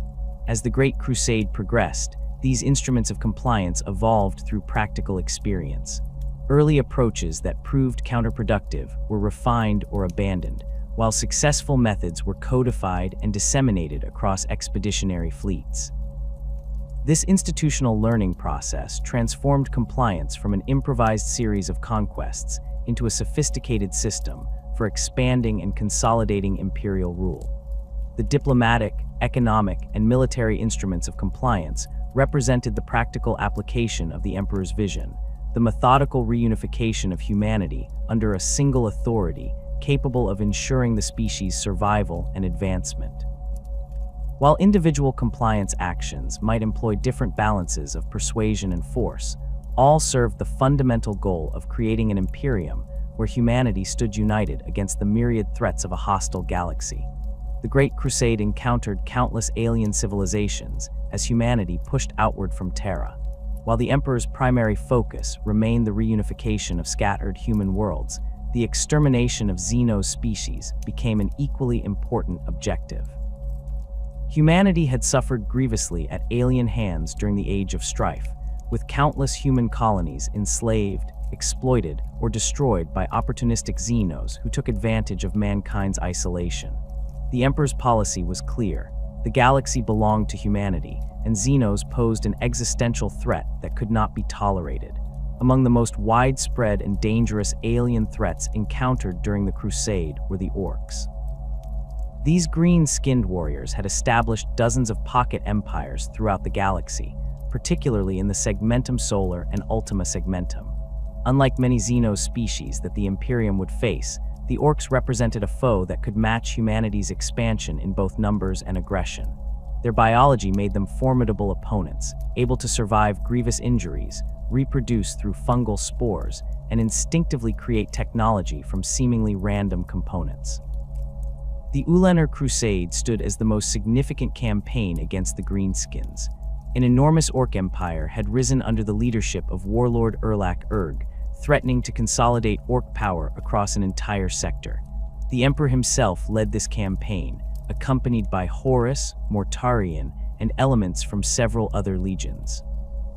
The scale of the operation was unprecedented, with over 100,000 Space Marines deployed alongside millions of Imperial Army troops and thousands of Mechanicum war engines. The strategy employed at Ulanor demonstrated the Imperium's growing sophistication in combating Orc physiology and culture. Rather than engaging in protracted battles of attrition, Imperial forces conducted precision decapitation strikes against the Orc leadership. Recognizing the Greenskins' hierarchical nature, the Emperor and his Primarchs personally led assaults on Erlak Erg's command centers.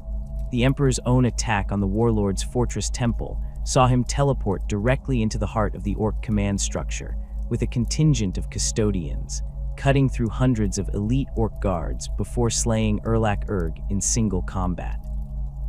With their leadership eliminated, the Orc forces fragmented into competing factions, allowing Imperial forces to defeat them piecemeal. The campaign highlighted a fundamental Imperial insight into Orc psychology. Without strong leadership to unite them, Orc empires inevitably collapsed into internal conflict. This understanding informed future anti-Orc operations, with targeted assassinations and decapitation strikes becoming standard procedure when facing Greenskin empires. While the Ulanor Crusade represented the most celebrated victory against the Orcs, countless smaller campaigns were waged against Greenskin-held territories throughout the Great Crusade. The White Scars became particularly adept at combating Orc expansion through their doctrine of swift, mobile warfare. Under Jagatai Khan, the 5th Legion developed specialized tactics that exploited the Orcs' relatively slow response to rapidly changing battlefield conditions. White Scars' strike forces would isolate Orc concentrations, sever their supply lines, and eliminate their leadership before the Greenskins could mount an effective defense. The Space Wolves similarly earned renown for their anti-Orc operations, though their approach contrasted sharply with the White Scars' mobility doctrine. Leman Russ favored direct confrontation, meeting Orc ferocity with equal savagery. The 6th Legion's Berserker counter-assault tactics proved remarkably effective against Orc psychology, as the Greenskins' respect for strength often led them to fixate on Space Wolf assault units, allowing other Imperial forces to outflank and encircle the distracted Orcs. While the Orcs represented a persistent and widespread threat, the most dangerous Xenos encountered during the Great Crusade were arguably the Rangdan. The Rangdan Xenocides stand as some of the most devastating campaigns of the era, yet details remain heavily redacted in Imperial records. What information survives indicates that the Rangdan were a highly advanced species with technology that could corrupt and subvert human biology, turning Imperial citizens and even space marines into thralls under Rangdan control. The first Rangdan genocide began in the early years of the Crusade, when Expedition Fleet 156 encountered the first Rangdan Cerebror outbreaks on the fringes of the Halo stars. The Dark Angels, led by Lionel Johnson, formed the primary Imperial response, with the First Legion committing nearly its entire strength to containing the Rangdan advance. The fighting lasted nearly a decade, with the Dark Angels suffering casualties so severe that their position as the largest legion was permanently ceded to the Ultramarines. The second and third Rangdan genocides required even more drastic measures. The Emperor dispatched several Primarchs to the front, including Horus, Mortarion, and Jagatai Khan. Most ominously, records indicate that the Emperor authorized the deployment of assets from the Vault of Moravik, prohibited weapons technologies from the Dark Age that had been sealed away due to their extreme danger. The Mechanicum fielded experimental weapons platforms, while specialized Titan configurations, designed specifically for the Rangdan threat, emerged from Mars' most secretive forges. The final defeat of the Rangdan came at an appalling cost. Entire expedition fleets were lost without trace. At least one Space Marine Legion suffered casualties, approaching 90% of its fighting strength, requiring extensive rebuilding. Several frontier sectors underwent mandatory population purges to eliminate suspected Rangdan contamination, resulting in the deaths of billions of Imperial citizens. The threat was deemed so severe that even after the genocides concluded, a permanent quarantine zone was established around the remaining Rangdan spheres of influence, patrolled by dedicated Dark Angels fleets. The Imperium's approach to Xeno's threats varied based on the nature of the species encountered. Some, like the Orcs and Rangdan, represented immediate military threats requiring full-scale mobilization. Others posed more insidious dangers through cultural or technological contamination. The Quorl Swarmhood, encountered in the Segmentum Pacificus, initially appeared to be confined to a single star system, but was discovered to have planted sleeper agents on dozens of human worlds. The Imperial response involved not just military action against the Quorl homeworlds, but extensive purges of potentially compromised human populations. The Crave presented a different type of threat. These psychic parasites could assume control of human hosts while maintaining the appearance of normalcy. Several early compliance operations were compromised when Crave-infected planetary leaders accepted Imperial rule while secretly working to subvert Imperial forces. After several such incidents, standard compliance protocols were updated to include mandatory psychic screening of all planetary leadership before formal integration into the Imperium. Not all xenospecies encountered during the Great Crusade were hostile. The Diasporex, a nomadic civilization comprising both humans and aliens living in fleet-based harmony, sought only to continue their peaceful existence. The Imperium's response illustrated the absolutist nature of its xenocidal policy. Despite the Diasporex's non-aggressive stance, they were targeted for destruction solely because humans lived alongside aliens as equals. The Iron Hands and Emperor's Children Legions jointly prosecuted this campaign, systematically destroying the Diasporex vessels until none remained. The Adarnian civilization similarly posed no military threat to Imperial expansion. These crystalline beings inhabited a cluster of worlds rich in rare minerals, but showed no interest in conflict when Imperial expeditions arrived. Nevertheless, the 11th Expeditionary Fleet, supported by elements of the Iron Warriors, systematically eradicated the Adarnians and their settlements to secure the mineral wealth of their worlds. The campaign was conducted with clinical efficiency, with after-action reports focusing primarily on resource extraction projections rather than the species that had been removed to facilitate them. This ruthless approach to even peaceful xenospecies stemmed from the Emperor's experience during the Age of Strife. Humanity had learned through bitter experience that coexistence with alien civilizations inevitably led to exploitation when human power waned. The Imperial truth taught that the galaxy's resources were finite, and competition between species was inevitable. Such a zero-sum environment, allowing any Xeno civilization to persist, represented a potential future threat to human survival. The justification for xenocide became codified in Imperial doctrine through the Principles of Ascendancy, a document attributed to Malcador the Sigillite that outlined the philosophical foundation for human dominance.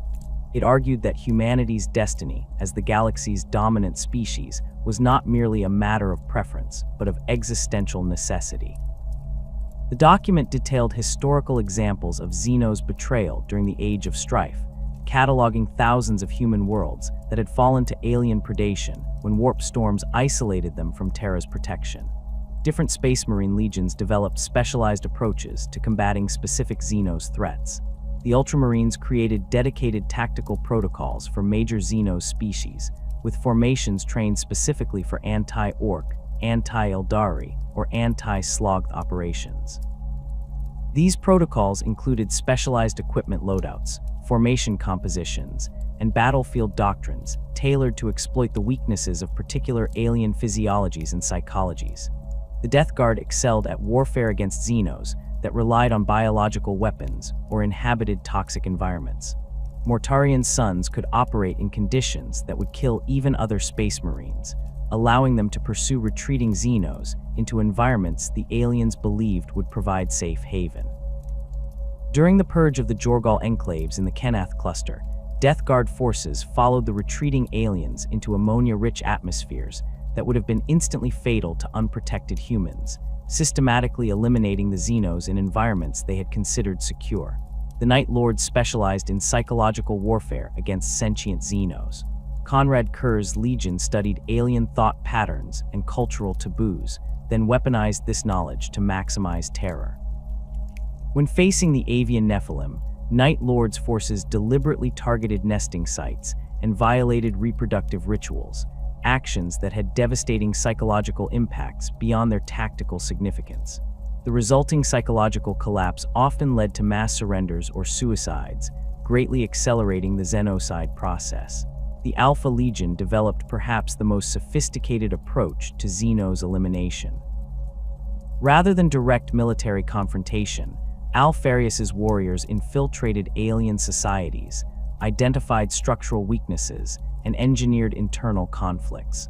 During the purge of the Carinid Federation, Alpha Legion operatives manipulated rival factions into a devastating civil war that consumed much of the species' military strength before Imperial forces even engaged. When the Imperium finally attacked, the weakened and divided Carinids were eliminated with minimal Imperial casualties.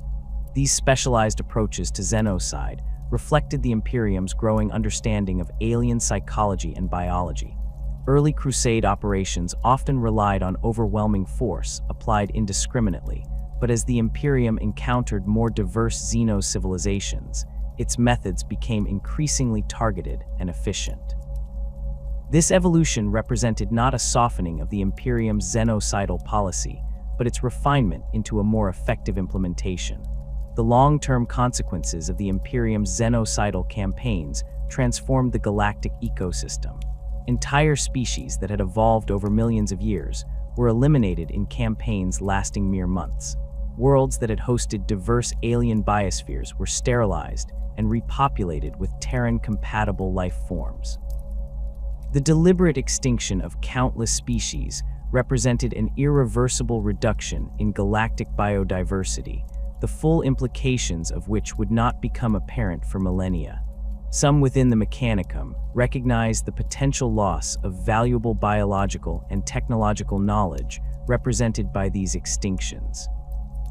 Magos Biologus other Tiberius famously petitioned for the establishment of xenobiological preserves, where non-sentient alien life forms could be studied rather than eliminated. His request was denied, and Tiberius himself was later investigated for tech heresy, his ultimate fate redacted from imperial records. The extermination of psychic species had particularly profound effects on the warp. Many ancient Xeno civilizations had developed sophisticated understandings of the immaterium and established warp-based technologies or practices that maintained local stability.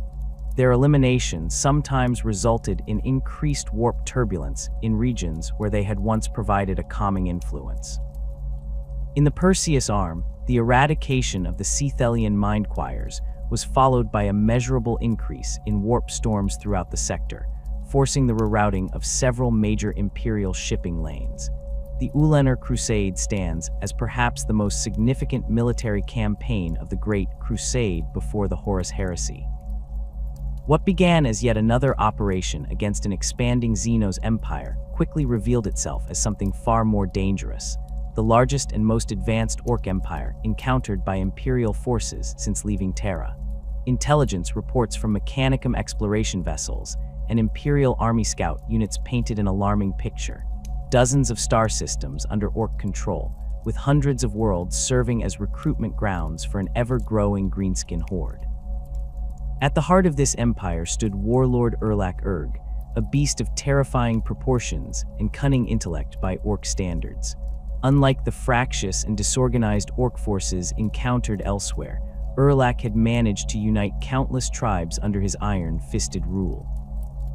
More concerning still, Mechanicum assessments of captured Orc technology indicated a rapid advancement in their war machines. The Greenskins were developing weapons and vehicles of increasing sophistication, suggesting that Erlak's empire had reached the dangerous tipping point where Orc technological evolution accelerates exponentially. The strategic implications were clear and dire. Left unchecked, this Orc empire would continue to expand, potentially reaching a critical mass that could threaten even heavily fortified Imperial sectors.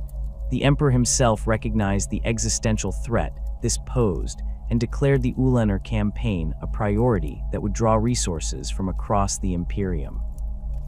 The resulting military buildup was unprecedented. 16 Space Marine legions contributed forces, with the Sons of Horus, Luna Wolves, White Scars, and Ultramarines providing the largest contingents. Horus, already established as the Emperor's most trusted general, worked closely with his father to develop the campaign strategy. Their approach demonstrated a sophisticated understanding of Orc psychology and social structure. Rather than engaging in a war of attrition across hundreds of worlds, they designed a series of lightning strikes aimed at decapitating the Orc leadership structure, knowing that without strong leadership, the Greenskin Empire would collapse into infighting. The initial phase of the campaign targeted outlying systems, with Space Marine strike forces eliminating local Orc warbosses and destroying their primary manufacturing centers. The White Scars excelled in these operations, their swift hit and run tactics perfectly suited to creating confusion among Orc forces. Jagatai Khan's warriors would strike without warning, eliminating key targets before vanishing into the void, leaving the Orcs to turn on each other in the resulting power vacuum. As these peripheral operations drew Orc reinforcements away from their core worlds, Horus led the main Imperial force in a direct assault on Ulanor itself, the throne world of Erlak-Erg. The approach to the Ulanor system was a masterpiece of void warfare. Navigators plotted courses that brought the Imperial fleet out of the warp in perfect attack formation, while specialized electronic warfare units from the Mechanicum blinded Orc early warning systems. The Greenskins' sizable orbital defenses found themselves engaging phantom targets as Imperial ships slipped through their defensive grid. The ground war on Ulanor demonstrated Horus's tactical brilliance at its finest. Rather than committing to a broad front advance across the Orc-held continents, he identified key strategic nodes whose capture would paralyze the Greenskin command structure. Drop pods and assault craft delivered precision strikes by Space Marine elite units, securing landing zones for the broader Imperial forces that followed. Mechanicum Titan legions deployed in unprecedented numbers, with over 100 war machines walking the surface of Ulanor at the campaign's peak. The Emperor himself led the final assault on Erlak's fortress city, a sprawling complex of crude but effective defenses centered around a massive tower of scavenged metal and machinery. Accompanied by a contingent of custodians and the elite Terminator companies of the Sons of Horus, the Master of Mankind teleported directly into the heart of the Orc stronghold. Survivors of this assault spoke of the Emperor moving through the Orc defenders like a golden whirlwind, his flaming sword cutting down greenskins by the dozens with each swing. The confrontation between the Emperor and Erlak-Erg became the stuff of Imperial legend. The Orc warlord towered even over the Primarchs, his body augmented with crude bionics that increased his already formidable strength. Accounts describe a battle that shook the foundations of the fortress, with each blow from the Emperor's sword cleaving through Erlak's armored hide, while the warlord's massive power claw tore chunks from the surrounding architecture.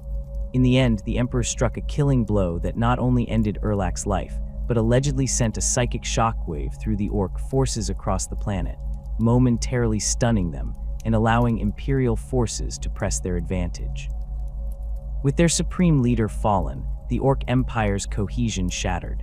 Subordinate warbosses immediately began fighting amongst themselves for dominance, turning their weapons on each other rather than the Imperial forces. Horus exploited this disarray masterfully, directing targeted strikes against emerging Orc leaders before they could consolidate power.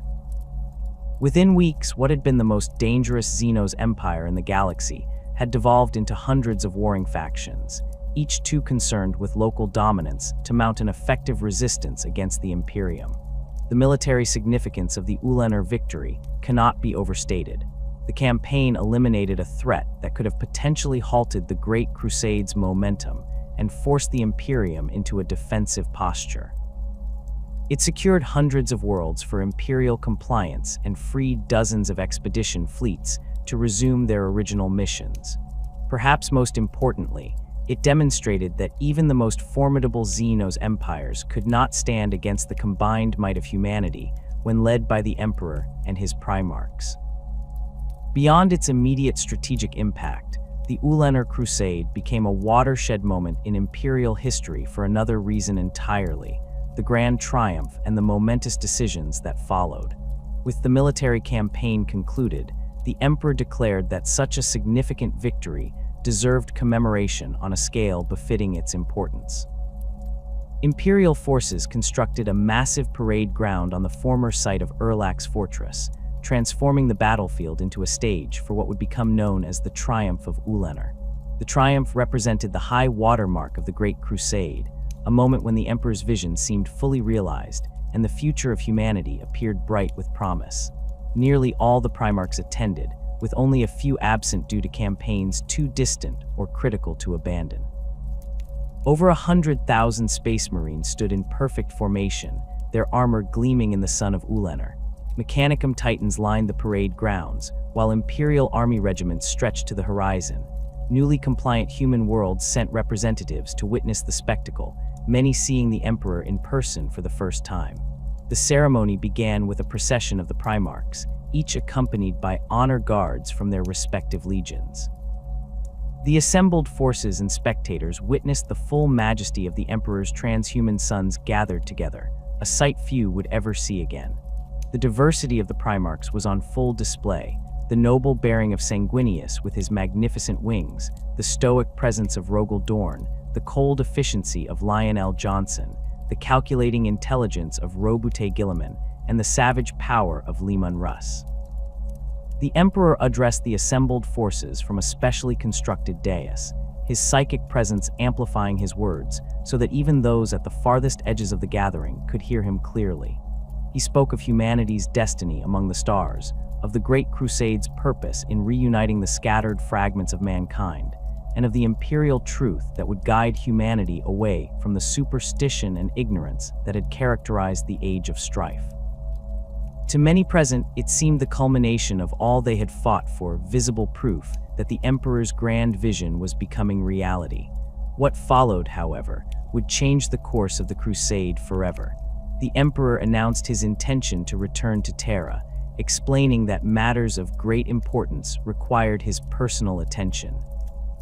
While he did not elaborate on the nature of this work, later events would reveal it to be the Imperial Webway Project, an attempt to create a human-controlled network of webway passages that would free mankind from dependence on warp travel.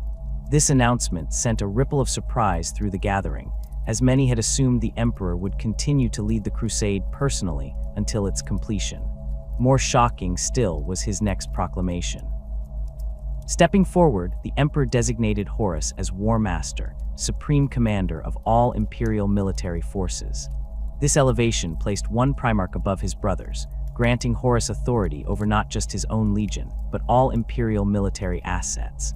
The emperor presented Horus with new regalia signifying his rank, including a unique suit of armor that incorporated elements from all the legions, symbolizing his authority over the entire imperial war machine.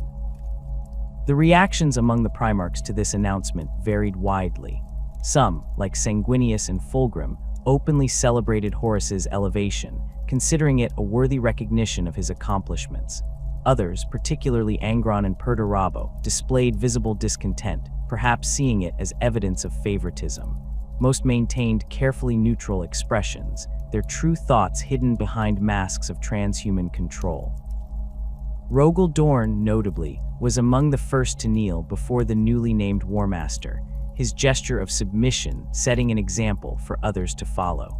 Horus himself appeared momentarily taken aback by the announcement before composing himself and accepting the honor with characteristic eloquence. Those close to the War Master would later report that his reaction in private was more complex. Pride in his father's trust mixed with concern about commanding his brother Primarchs and uncertainty about the Emperor's true reasons for returning to Terra. Nevertheless, he embraced his new role publicly, vowing to continue the Great Crusade in accordance with the Emperor's vision. The Emperor's decision to return to Terra, while elevating Horus to War Master, had profound psychological impacts on the Primarchs. For many, it represented an unexpected shift in the fundamental structure of the Imperium they had helped build. Some interpreted the Emperor's departure as abandonment, a father leaving his sons to pursue interests more important than their shared conquest of the galaxy. Others saw it as a natural evolution, recognizing that the Imperium had grown too vast for even the Emperor to oversee directly. Perturabo reportedly remarked to his inner circle that the Emperor's return to Terra confirmed what he had long suspected, that the Primarchs were tools to be used and set aside when more important matters arose. Mortarion, already harboring resentment over the Emperor's handling of his homeworld Barbarus, viewed the decision as further evidence of the Emperor's capricious nature. Even loyal sons like Rogel Dorn and Robute Guilliman privately questioned the timing of the Emperor's withdrawal from the Crusade. For Horus, the Emperor's departure created both opportunity and immense pressure. While he had effectively commanded multi-legion operations before, formal authority over his brothers represented a fundamentally different challenge. The Primarchs were not merely military commanders, but demigod-like beings with their own ambitions, philosophies, and fierce pride. Managing these transhuman egos would require diplomatic skills as refined as Horus's military acumen. In the immediate aftermath of the triumph, Horus began restructuring the command protocols of the Great Crusade to accommodate his new role. He established the Council of Terra to manage the Imperium's administrative functions, while creating a separate War Master's Council for military oversight. He assigned specific sectors and campaign theaters to Primarchs based on their legion's strengths, sending Perturabo's Iron Warriors to siege operations, deploying the Night Lords to terror campaigns against particularly resistant human worlds, and directing the Ultramarines to stabilize newly compliant regions. The Emperor's return to Terra coincided with significant administrative changes in the Imperium structure. Malcador the Sigillite, the Emperor's most trusted advisor, began establishing new bureaucratic institutions to manage the rapidly expanding Imperium. The Council of Terra, initially conceived as a temporary measure during the Emperor's absence, evolved into a permanent governing body with authority over non-military imperial affairs. This separation of military and civilian authority represented a fundamental shift from the more unified command structure that had characterized the early Crusade. Some Primarchs, particularly those like Angron and Mortarion who had little interest in governance, paid scant attention to these administrative changes. Others, especially Guilliman and Dorn with their interest in statecraft, recognized the long-term implications of creating separate military and civilian hierarchies. Lorgar of the Word Bearers reportedly expressed concern that dividing authority in this manner risked creating competing power centers within the Imperium, a prescient observation given later developments. The Emperor's focus after returning to Terra remained largely mysterious to even his sons. Communications from the throne world became increasingly infrequent and formal, often relayed through Malcador rather than directly from the Emperor himself. The Imperial Palace underwent massive expansion, with entire sections declared off-limits to all but the Emperor's most trusted servants. Rumors spread of strange energies detected in the palace's foundations and of mysterious artifacts being transported to Terra from distant worlds. For the Primarchs scattered across the galaxy continuing the Great Crusade, this silence from their father created a growing sense of distance. Where once they had been able to seek the Emperor's counsel directly, now they found themselves dealing with representatives who lacked his authority and insight. This communication gap would later prove critical, as misunderstandings and resentments festered without the Emperor's presence to address them. Horus worked diligently to fill the void left by the Emperor's absence, traveling extensively to coordinate with his brothers and personally oversee critical campaigns. His diplomatic skills proved as valuable as his military genius, as he managed the complex relationships between Primarchs with often conflicting personalities and approaches. When the headstrong Leman Russ clashed with the contemplative Magnus over the use of psychic powers, it was Horus who brokered a temporary accommodation. When Angron's excessive brutality threatened compliance efforts in the Gehenna campaign, Horus personally intervened to redirect the World Eaters toward targets where their savagery would be an asset rather than a liability. Despite these efforts, the fundamental change in the Imperium's power structure following Ulanor created fault lines that would eventually contribute to the heresy.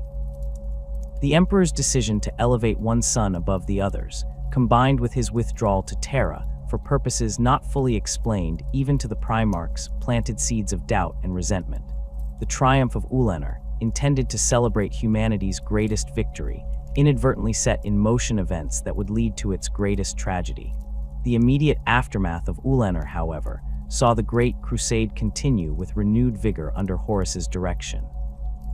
With the Orc Empire shattered and Imperial forces freed for new conquests, the pace of expansion accelerated.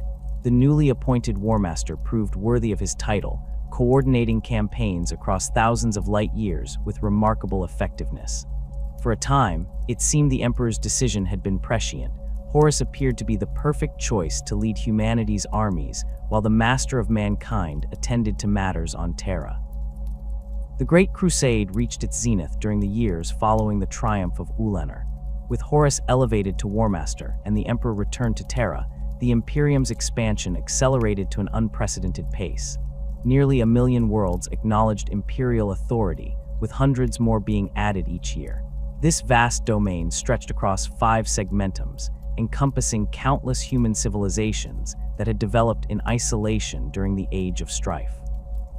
The scale of conquest dwarfed any empire in human history, creating logistical and administrative challenges that would have been insurmountable without the infrastructure established during the Crusade's earlier phases. The rate of expansion during this period was staggering. Statistical analyses conducted by the Mechanicum's Divisio Logis estimated that Imperial territory grew by approximately 11% annually in the 5 years following Ulanor. Individual expeditionary fleets claimed dozens of systems per standard year, with the most successful bringing over 100 worlds to compliance annually. Guilliman's Ultramarines were particularly prolific, with the 13th Legion's methodical approach allowing them to secure and stabilize new territories with remarkable efficiency. Their campaigns in the Segmentum Tempestus added over 500 habitable worlds to the Imperium in less than a decade. This rapid expansion was made possible by the increasingly sophisticated logistical networks supporting the expeditionary fleets. The Mechanicum established standardized supply chains that extended tens of thousands of light years from Terra, with strategically positioned forge worlds producing the ammunition, replacement parts, and equipment needed to sustain operations on the frontier. Massive fleet tenders accompanied the warships, carrying enough supplies to maintain campaign momentum for years without returning to established Imperial territory.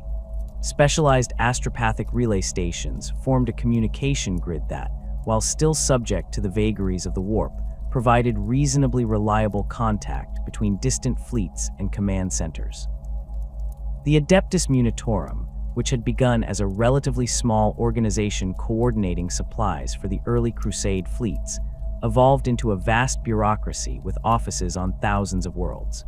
Munitorum logisticians developed increasingly sophisticated methods for calculating resource requirements and distribution patterns, allowing them to anticipate the needs of far-flung expeditionary fleets months or even years in advance.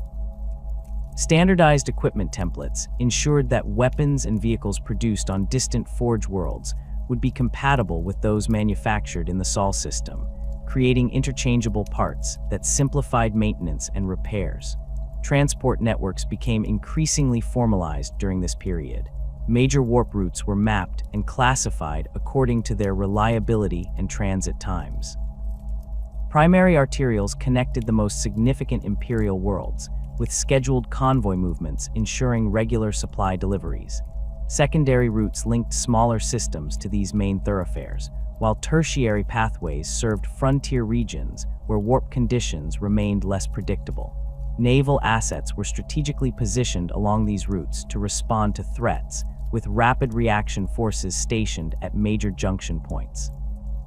The administrative challenges of governing such a vast domain led to significant developments in Imperial bureaucracy. The Council of Terra, established by Malcador the Sigillite, evolved from an advisory body into the primary civilian authority for the Imperium. The council comprised representatives from major imperial institutions, including the Administratum, the Mechanicum, and the nascent Adeptus Astra Telepathica. Their responsibilities encompassed everything from taxation and resource allocation to legal codification and compliance monitoring. The Administratum itself grew exponentially, developing specialized departments to handle specific aspects of imperial governance. The Adeptus Exacta managed census data and population records, while the Officio Fiscalis oversaw taxation and treasury functions. The Divisio Historica documented compliance actions and maintained records of newly integrated worlds. These bureaucratic structures, initially designed to be efficient and responsive, would eventually calcify into the labyrinthine organization known to later millennia, but during the Crusade's height, they operated with relative effectiveness. Planetary governance followed standardized templates adapted to local conditions. Newly compliant worlds typically received an imperial commander selected either from local leadership or appointed from experienced administratum officials. These commanders were supported by a staff of specialists who implemented imperial institutions while respecting local customs that didn't conflict with imperial policy. The goal was integration that minimized disruption while ensuring absolute loyalty to Terra. The Mechanicum played a crucial role in this administrative framework, providing the technological infrastructure that made interstellar governance possible. Cogitator networks maintained by tech priests processed the vast amounts of data generated by imperial operations, while standardized Vox and astropathic communication protocols enabled information exchange across thousands of light years. Mechanicum survey teams assessed newly compliant worlds, cataloging resources and identifying potential sites for industrial development. Despite these sophisticated systems, the sheer scale of the Imperium inevitably created administrative challenges. Even with astropathic communication, information could take months to travel between distant sectors. Local authorities necessarily exercised considerable autonomy, interpreting broad imperial directives according to their understanding and circumstances. This decentralization was both a strength and weakness, allowing flexibility in addressing local conditions, but creating potential for divergence from central policy. The most distant expeditions of this period pushed into regions previously considered beyond practical reach. The Ghoul Stars, a region in the galactic northeast notorious for strange phenomena and hostile xeno species, saw multiple Imperial expeditions penetrate its borders. The 9th Expeditionary Fleet, comprising elements of the Dark Angels and Imperial Fists, established several fortified outposts along the region's edge, creating staging areas for deeper exploration. These footholds remain tenuous, with several lost to unknown threats that emerged from the region's depths. The halo zone at the galaxy's outer edge presented different challenges. Here, stellar density decreased dramatically, with inhabited systems separated by vast empty regions. Expeditionary fleets operating in this region required specialized support vessels with extended range and endurance. The White Scars proved particularly effective in this environment, their preference for mobility and self-sufficiency well suited to operations far from supply bases. Jagatai Khan personally led several expeditions into the Halo Zone, establishing the furthest permanent Imperial outposts nearly 5,000 light-years beyond what had previously been considered the practical frontier. These frontier expeditions encountered phenomena and entities unlike those in more densely populated galactic regions. The Halo Zone contained stellar anomalies that defied conventional astronomical understanding, while the Ghoul stars harbored xeno-civilizations with biology and technology that seemed to violate natural laws. Mechanicum explorators documented worlds where reality itself appeared unstable, with physical constants shifting unpredictably. Many of these discoveries were classified by direct order from Terra, with exploration records sealed in the most secure Imperial archives. The Death Guard ventured into the galactic south, where they discovered several human civilizations that had developed in complete isolation since the Dark Age of technology. These Sarkassan cultures had evolved distinct technological paths, creating devices that achieved similar functions to Imperial technology through entirely different mechanisms. Mortarion ordered comprehensive studies of these civilizations before bringing them to compliance, recognizing the potential value in their alternative technological approaches. The Mechanicum established several research facilities in the region, though their findings remain largely classified. The Ultramarines pushed eastward into what would later be designated Ultramar Segmentum, encountering the densest concentration of habitable worlds discovered during the Crusade. Guilliman's methodical approach proved perfectly suited to this region, where hundreds of human worlds existed in relatively close proximity. Rather than simply securing compliance and moving on, the Ultramarines established lasting governmental structures that linked these worlds into mutually supportive networks. This approach laid the foundation for what would eventually become the realm of Ultramar, though during the Crusade it remained fully integrated with broader Imperial administration. The Alpha Legion operated primarily in the Galactic West, where they encountered the remnants of several ancient human empires that had maintained interstellar travel throughout the Age of Strife. These civilizations possessed technological capabilities that rivaled Imperial standards in some areas, making conventional compliance approaches potentially costly. Alfarius developed subtle methods for infiltrating and subverting these societies from within, often achieving compliance without overt military action. The full details of these operations remain obscured, as the Alpha Legion's methods typically eliminated evidence of their involvement. The Word-Bearers, having recovered from their censure at Monarchia, conducted extensive operations in the galactic northwest. Lorger's Legion focused particularly on worlds with deeply entrenched religious traditions, applying their experience in cultural transformation to replace local faiths with devotion to the Imperial truth. Their compliance actions were thorough and methodical, leaving behind populations thoroughly indoctrinated in Imperial ideology.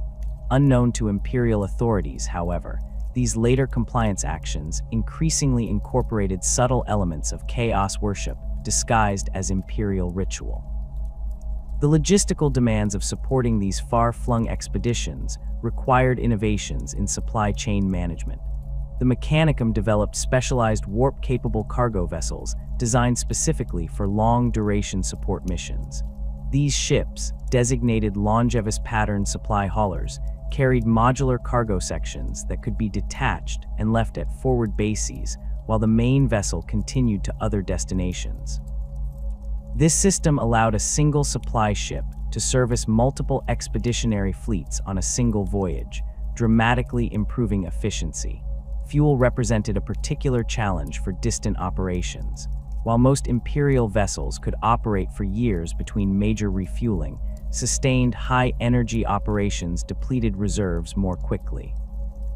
The Mechanicum established automated harvesting stations around gas giants in key frontier systems, creating refueling points that required minimal personnel to maintain. These stations extracted hydrogen and processed it into forms suitable for both plasma reactors and conventional fusion drives, ensuring that Imperial vessels could operate indefinitely in regions far from established supply bases. Communication across such vast distances necessitated an expansion of the astropathic network. The Scholastica Psychona increased its training programs, producing more astropaths to meet growing demands. Relay stations were established at strategic points throughout Imperial space, creating a network that could pass messages across tens of thousands of light years through multiple transmissions. While individual astropathic communications remained somewhat unreliable, the redundancy built into this system ensured that critical information eventually reached its destination, albeit sometimes with significant delays. The Astronomicon, powered by the Emperor's psychic might and maintained by thousands of psychers, provided the navigational reference point essential for this expansion. Its range had been steadily increasing as the Emperor refined the technology and more psychers were added to its choir. By the height of the Crusade, its light reliably reached nearly 50,000 light-years from Terra, though its intensity diminished with distance. Beyond this range, navigation became increasingly difficult, requiring specialized techniques and accepting greater inaccuracy in warp translations. The administrative framework governing this vast empire continued to evolve during this period. The initial compliance protocols developed during the early Crusade proved insufficient for managing an Imperium of 1,000,000 worlds. Malcador the Sigillite, recognizing this challenge, implemented a tithe system that categorized worlds according to their resources and capabilities, assigning appropriate contribution levels to each. This system, while seemingly simple, represented a massive undertaking in data collection and analysis, requiring comprehensive surveys of every compliant world. The Council of Terra expanded its membership and authority to address these growing administrative demands. Originally comprising just 7 members personally selected by the Emperor, the Council grew to include representatives from major imperial institutions and regions. Specialized committees formed to address specific aspects of governance, from resource allocation to judicial oversight. The Council's decisions carried the Emperor's authority, though in practice many directives required months or years to implement across the vast distances of the Imperium. This administrative expansion created tensions with the military hierarchy. The Primarchs, accustomed to exercising both military and civilian authority in their areas of operation, sometimes found their decisions countermanded by council directives.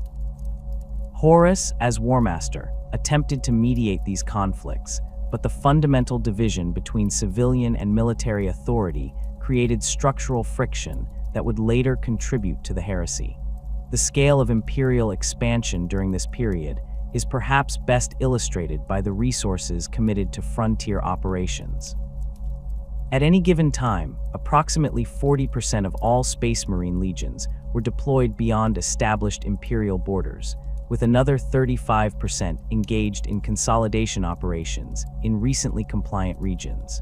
The remaining 25% were either in transit, undergoing resupply and reinforcement, or addressing specific threats within established territory. This distribution meant that over 3/4 of the Imperium's most elite forces were consistently operating at the edges of human space, pushing the boundaries of the Imperium ever outward. The Imperial Army maintained an even more extensive presence, with an estimated 65% of its forces deployed to frontier regions. These troops typically followed behind Astartes spearheads, securing compliant worlds and establishing permanent garrisons. The army's role expanded significantly during this period, as the growing Imperium required more conventional forces to maintain control over its vast territories.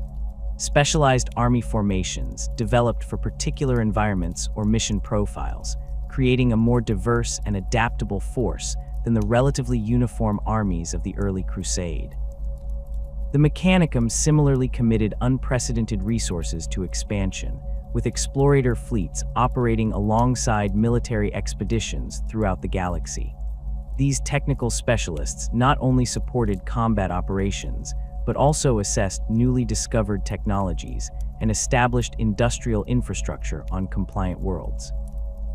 Their quest for lost knowledge drove them to explore the most distant regions, sometimes venturing beyond even the furthest military expeditions in search of Dark Age technologies. This period of maximum expansion created a sense of unstoppable momentum throughout the Imperium. With the Great Crusade achieving victory after victory, many believed that complete galactic dominance was merely a matter of time. The imperial truth spread across thousands of worlds, replacing local beliefs with the Emperor's secular rationalism. The various Xenos threats that had preyed on humanity during the Age of Strife were being systematically eliminated. Human worlds that had developed in isolation for millennia were being reintegrated into a unified species-wide civilization. Yet beneath this apparent triumph lay growing challenges that would ultimately threaten the Imperium's foundation. The very scale of conquest created strains that tested even the sophisticated systems established to manage it. As the distance between Terra and the frontier increased, so too did the practical autonomy of those operating at the edge of Imperial space. The Primarchs, already inclined toward independence by their nature and upbringing, increasingly made decisions without consulting Terra, justified by the impracticality of waiting months for instructions that might no longer be relevant when received. As the Great Crusade expanded across the galaxy, the first hairline cracks began to appear in the monumental edifice of the Imperium. The separation between the Emperor and his Primarchs created a void that administrative structures alone could not fill. The newly formed Council of Terra, established to manage the burgeoning Imperium's administrative needs, soon became a source of friction with the warrior Primarchs who had grown accustomed to near absolute authority in their respective spheres. The council, comprised primarily of high-ranking bureaucrats and administrators with little or no military experience, issued directives that often seemed disconnected from frontline realities. When the council imposed standardized compliance protocols that required extensive documentation before newly conquered worlds could be considered fully integrated, Angron of the World Eaters openly defied the mandate. He continued his brutal compliance methods without submitting the required reports, dismissing what he called Quill Pusher's demands with characteristic contempt. This tension between military and civilian authority reflected a fundamental shift in the Imperium's power structure. During the early Crusade, command flowed directly from the Emperor to his generals in the field. The Primarchs operated with considerable autonomy, but understood that their authority derived from their father. With the Emperor's withdrawal to Terra and the rise of the Council, this clear chain of command became muddled. The Council claimed to speak with the Emperor's authority, yet lacked his presence and charisma. Many Primarchs questioned whether these administrators truly understood the Emperor's vision, or were merely interpreting it through their limited bureaucratic perspective. Perdurabo of the Iron Warriors expressed this frustration after receiving council directives regarding garrison deployment in the Olympia sector. "They count bodies and measure ammunition stores," he told his first captain, "but they cannot measure determination or calculate the weight of sacrifice." The Iron Warriors, already tasked with holding the most grueling siege lines and fortress worlds, found their requests for reinforcement denied by council officials, who deemed such deployments inefficient resource allocation. The administrative demands placed on the legions increased substantially under council governance. Quarterly compliance assessments, resource utilization reviews, and strategic justification reports consumed time and attention that many Primarchs felt would be better spent on campaign planning. Robute Guilliman's Ultramarines adapted readily to these requirements, their Primarch's administrative acumen allowing them to satisfy council demands without compromising operational effectiveness. Other legions proved less accommodating. The Night Lords under Conrad Kurz simply ignored many council directives, continuing their terror campaigns with little regard for formal compliance procedures. When pressed, Kurz responded with thinly veiled threats that discouraged further inquiry. The Death Guard under Mortarion submitted reports so thoroughly contaminated with radiation that few council scribes were willing to handle them, effectively deterring administrative oversight. These passive resistances reflected growing disillusionment with the Imperium's increasingly bureaucratic nature. Beyond these tensions with Terra, relationships between the Primarchs themselves grew increasingly strained. The Emperor had created his sons with complementary but distinct personalities and aptitudes, intending them to function as parts of a greater whole. Without his unifying presence, however, these differences began to foster division rather than synergy. The philosophical schism between Lorgar of the Word-Bearers and Guilliman of the Ultramarines exemplified these growing divides. Following his censure at Monarchia, Lorgar had outwardly embraced the imperial truth while privately pursuing alternative spiritual paths. Guilliman, firmly committed to the Emperor's secular vision, viewed Lorgar's continued interest in matters of faith with increasing suspicion. When the two legions conducted joint operations in the Archeron sector, their contrasting approaches created tangible friction. Lorgar's word-bearers spent considerable time establishing cultural compliance, replacing local religious practices with carefully crafted civic rituals that subtly incorporated elements of their emerging chaos worship, disguised as imperial ceremony. Guilliman's Ultramarines focused on establishing efficient governance structures and integrating the sector's resources into imperial supply chains. The Ultramarines completed their assigned compliance actions months ahead of schedule, while the word-bearers remained engaged in what Guilliman characterized as unnecessary cultural engineering. This difference in approach led to a confrontation between the Primarchs that, while not escalating to open hostility, established a lasting animosity. Guilliman accused Lorgar of inefficiency and misplaced priorities. Lorgar countered that his brother's mechanical approach to compliance created imperial citizens in name only, lacking true devotion to the imperial cause. Neither Primarch fully articulated the fundamental philosophical difference underlying their dispute. Guilliman saw the Imperium as a practical framework for human advancement, while Lorgar increasingly viewed it as a flawed vehicle for spiritual transcendence. Similar philosophical disagreements emerged between other Primarchs. Jagatai Khan and Lion L. Johnson clashed over compliance methods during the Kondax campaign, with the Khan favoring swift strikes that left local governance largely intact, while the Lion advocated for complete dismantling and rebuilding of native power structures. Ferrus Manus and Fulgrim, once close allies, found their friendship strained by Fulgrim's growing obsession with perfection that Manus considered impractical and self-indulgent. These tensions occasionally erupted into more serious confrontations. During joint operations against the Orc Empire and the Goro system, Angron's World Eaters launched a premature assault that disrupted Rogel Dorn's carefully planned siege. The resulting battle achieved victory, but at a cost in Imperial lives that Dorn considered unconscionable. The confrontation between the Primarchs afterward nearly escalated to violence, with Angron dismissing Dorn's bloodless mathematics of war, while Dorn condemned Angron's mindless butchery. Only the intervention of Horus prevented the dispute from escalating further. Horus, as War Master, found himself increasingly occupied with mediating these fraternal disputes.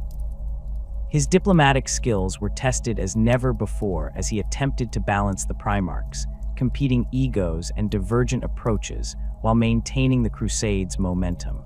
This responsibility isolated him from his brothers in subtle ways, transforming him from first among equals to a figure of authority many resented.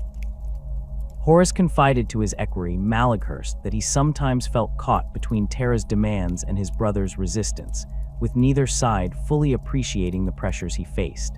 The question of psyker usage within the legions became another source of significant division. Magnus, the Red's Thousand Sons, embraced their psychic gifts, incorporating warp-based powers into every aspect of their operations. Mortarion's Death Guard and Leman Russ's Space Wolves viewed such practices with deep suspicion, considering them dangerous and potentially corrupting. Other legions occupied various positions along this spectrum, creating a contentious issue that transcended simple tactical disagreement.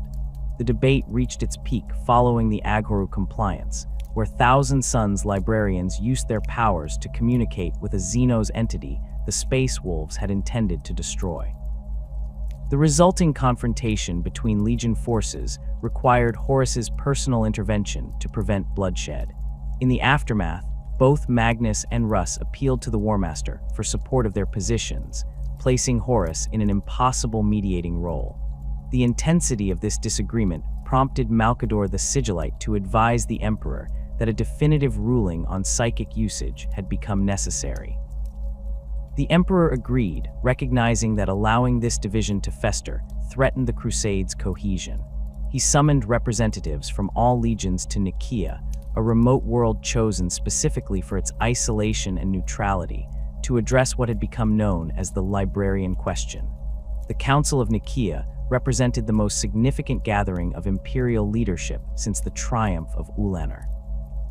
All 18 active Primarchs attended either in person or via secure Vox link, alongside senior representatives from the Mechanicum, the Silent Sisterhood, and various Imperial Army commands. The Emperor himself presided, one of his few public appearances since returning to Terra. The debate proceeded formally, with designated speakers presenting arguments for and against sanctioned psychic usage within the legions. Magnus defended the Librarius program passionately, arguing that controlled psychic development represented humanity's evolutionary destiny and provided essential tools for combating warp-based threats. Mortarion countered with equally fervent opposition, recounting instances where psychic powers had led to corruption and disaster on his homeworld of Barbarus. Other Primarchs offered more nuanced positions.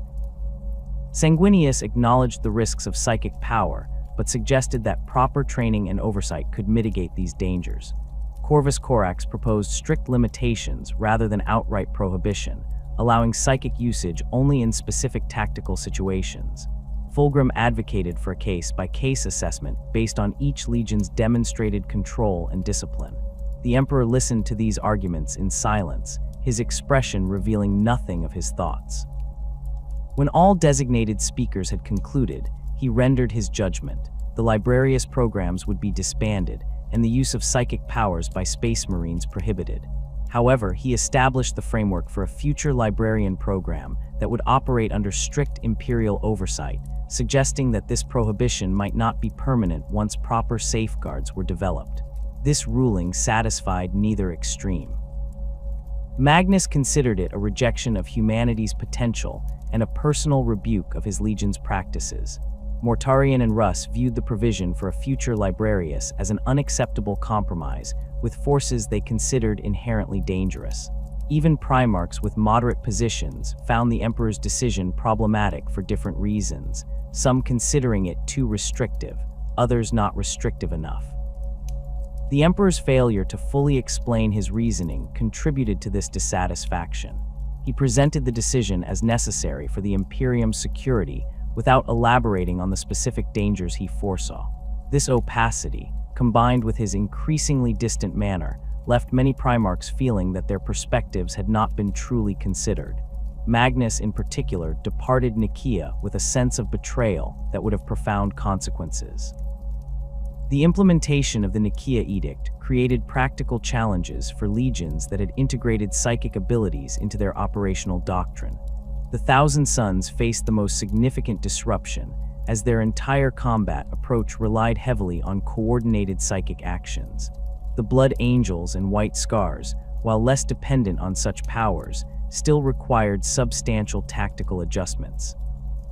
Even legions like the Ultramarines, which had maintained only modest Librarius programs, found certain specialized capabilities suddenly unavailable.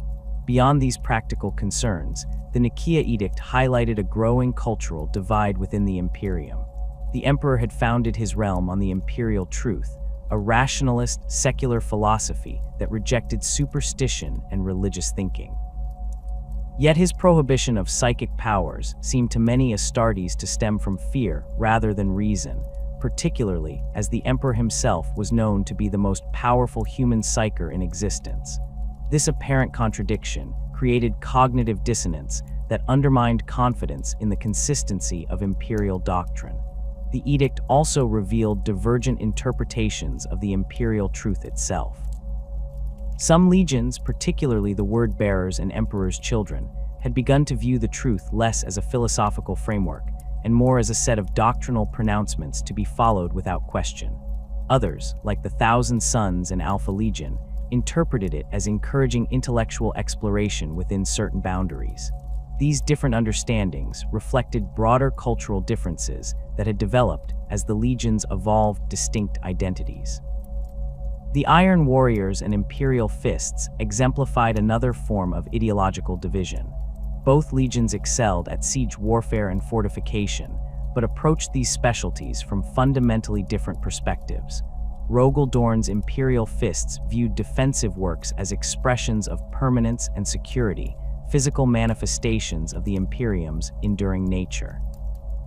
Perturabo's Iron Warriors saw them as necessary evils, pragmatic responses to a hostile universe rather than symbols of imperial glory.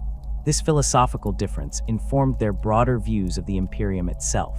The Imperial Fists embraced the ideal of unity, seeing the Imperium as humanity's destined form. The Iron Warriors maintained a more transactional relationship with imperial authority, viewing it as a useful structure, but not inherently sacred or eternal. Similar divergences existed across other Legion pairs. The Night Lords and Dark Angels both maintained strict discipline, but for entirely different reasons. The Salamanders and Death Guard both valued resilience, but expressed this trait in contrasting ways. As these cultural and ideological divisions deepened, practical cooperation between legions became increasingly difficult. Joint operations that had once proceeded smoothly now required extensive negotiation and compromise.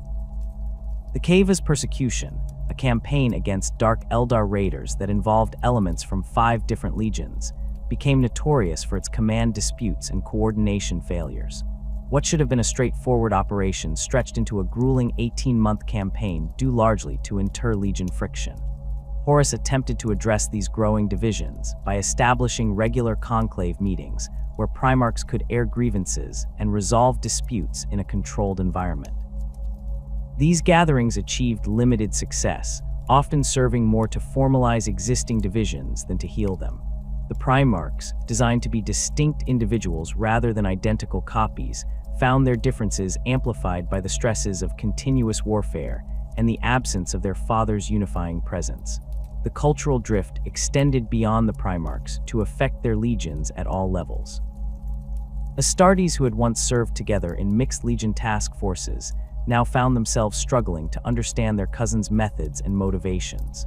Training exchanges between legions became less frequent, and when they occurred, often highlighted incompatibilities rather than creating mutual understanding.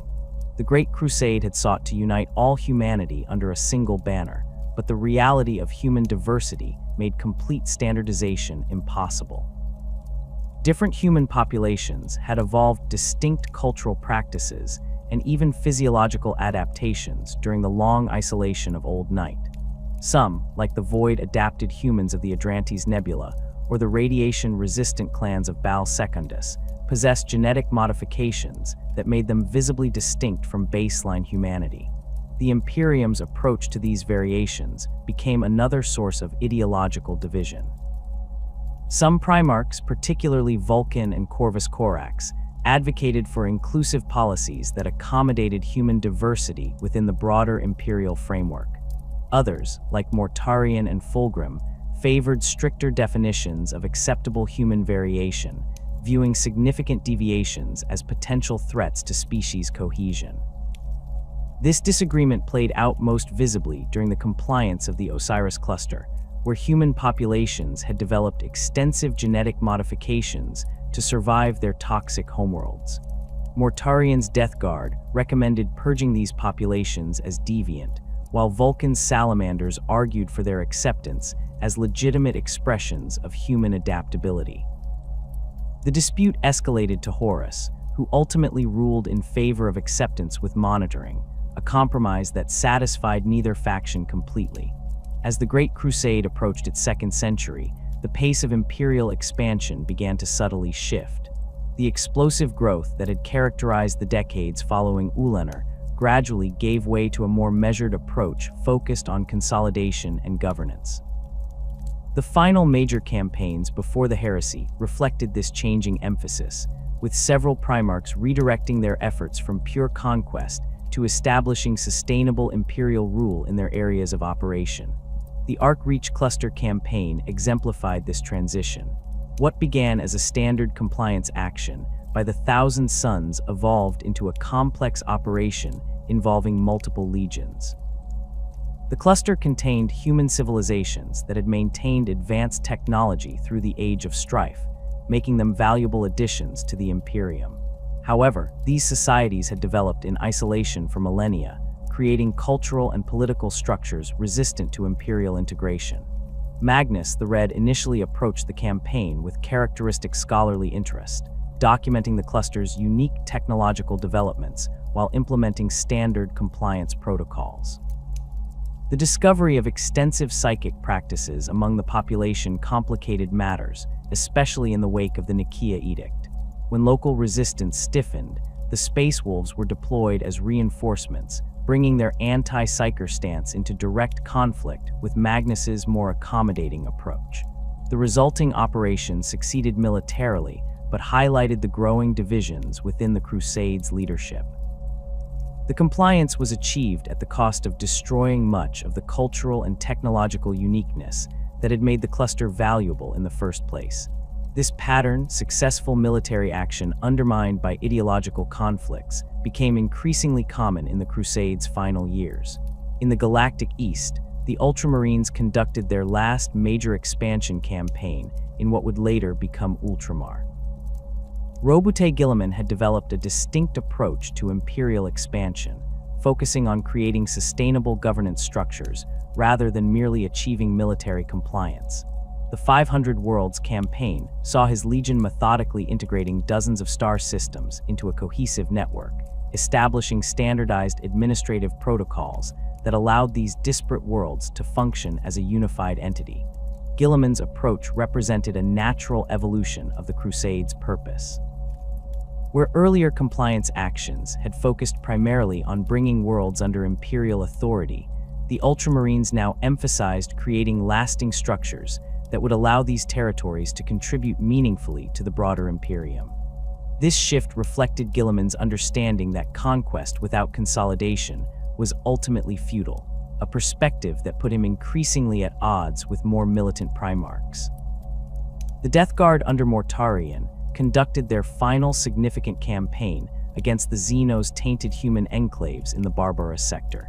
Named after Mortarion's homeworld, this region contained numerous human populations that had fallen under alien influence during the Age of Strife. The Death Guard's approach was characteristically ruthless, with entire populations purged where evidence of Xenos contamination was found. This campaign highlighted the tension between the Imperium's goal of human unification and its zero-tolerance policy toward alien influence, a tension that created significant administrative challenges as the Crusade transitioned toward governance. As these final campaigns unfolded across the galaxy, a profound shift was occurring at the heart of the Imperium. On Terra, the Emperor had withdrawn almost completely from public view, focusing his immense psychic power and intellectual resources on the Imperial Webway project. This undertaking represented perhaps the most ambitious technological achievement attempted since the Dark Age of technology, nothing less than creating a human-controlled network of tunnels through the Immaterium that would free mankind from dependence on warp travel. The project's origins dated back to the Emperor's mysterious journey to Malech decades earlier, where he had apparently acquired crucial knowledge about the Webway's fundamental nature. Upon returning to Terra after Ulanor, he had immediately begun constructing massive psychic and technological infrastructure beneath the Imperial Palace. The Golden Throne, initially designed as an interface device allowing the Emperor to direct the Webway's construction, stood at the center of this complex. The scale of resources devoted to this project was staggering.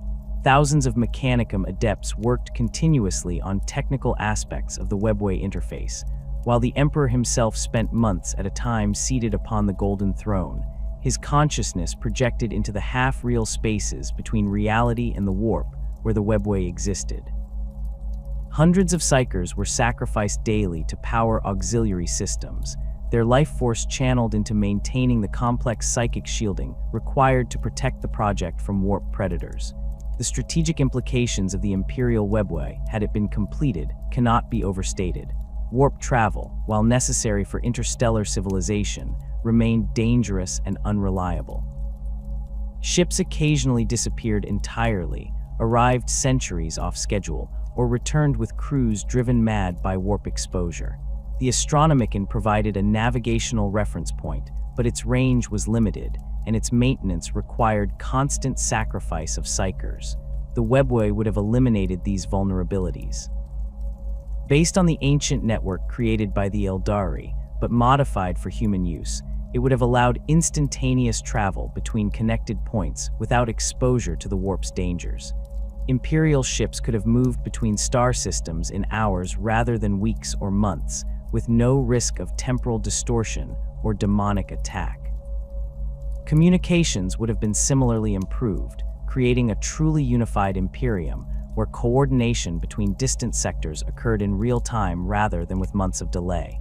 Beyond these practical benefits, the webway represented the Emperor's solution to humanity's greatest existential threat, its psychic awakening. Human psychers were becoming more common with each generation, creating increasing vulnerability to warp predators. The Emperor foresaw a future where humanity would evolve into a fully psychic species like the Eldari, but without the protection of a controlled webway network, such evolution would inevitably attract the attention of entities that fed on psychic energy. The Imperial webway was not merely a transportation system, but a species-saving technology that would allow humanity to evolve safely. The secrecy surrounding this project created significant political complications. Even the Primarchs were given only vague explanations for their father's withdrawal from the Crusade.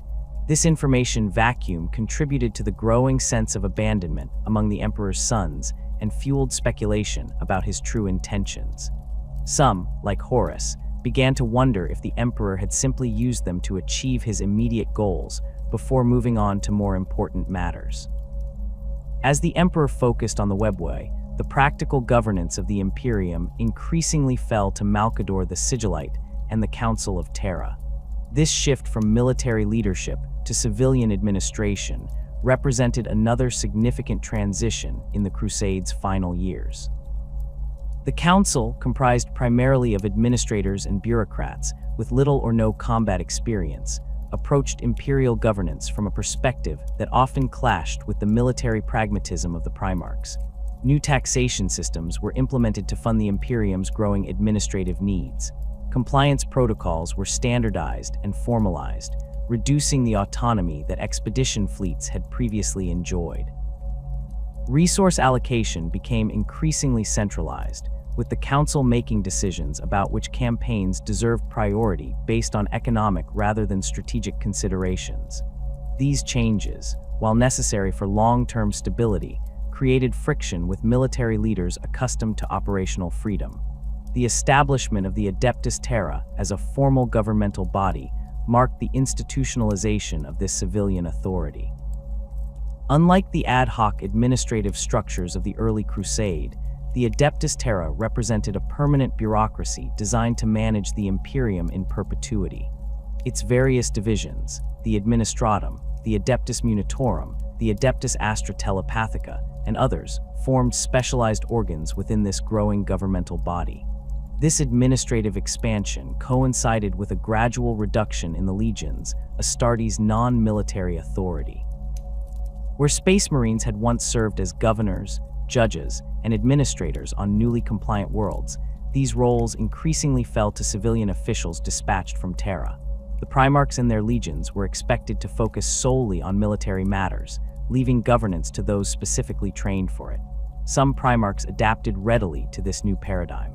Guilliman had always maintained a clear distinction between military and civilian authority in his operations. Dorn viewed the formalization of imperial governance as a natural evolution toward the stable, ordered Imperium he had always envisioned. Others, particularly Angron and Mortarion, had never shown interest in administrative matters and were content to focus exclusively on warfare. For many Primarchs, however, this shift represented an unwelcome diminishment of their authority. Horus, who had effectively functioned as both military leader and civilian administrator in his campaigns, found his governance decisions increasingly overruled by council directives. Perdurabo, who had implemented complex social engineering projects on worlds brought to compliance by the Iron Warriors, saw these efforts dismantled and replaced with standardized imperial systems.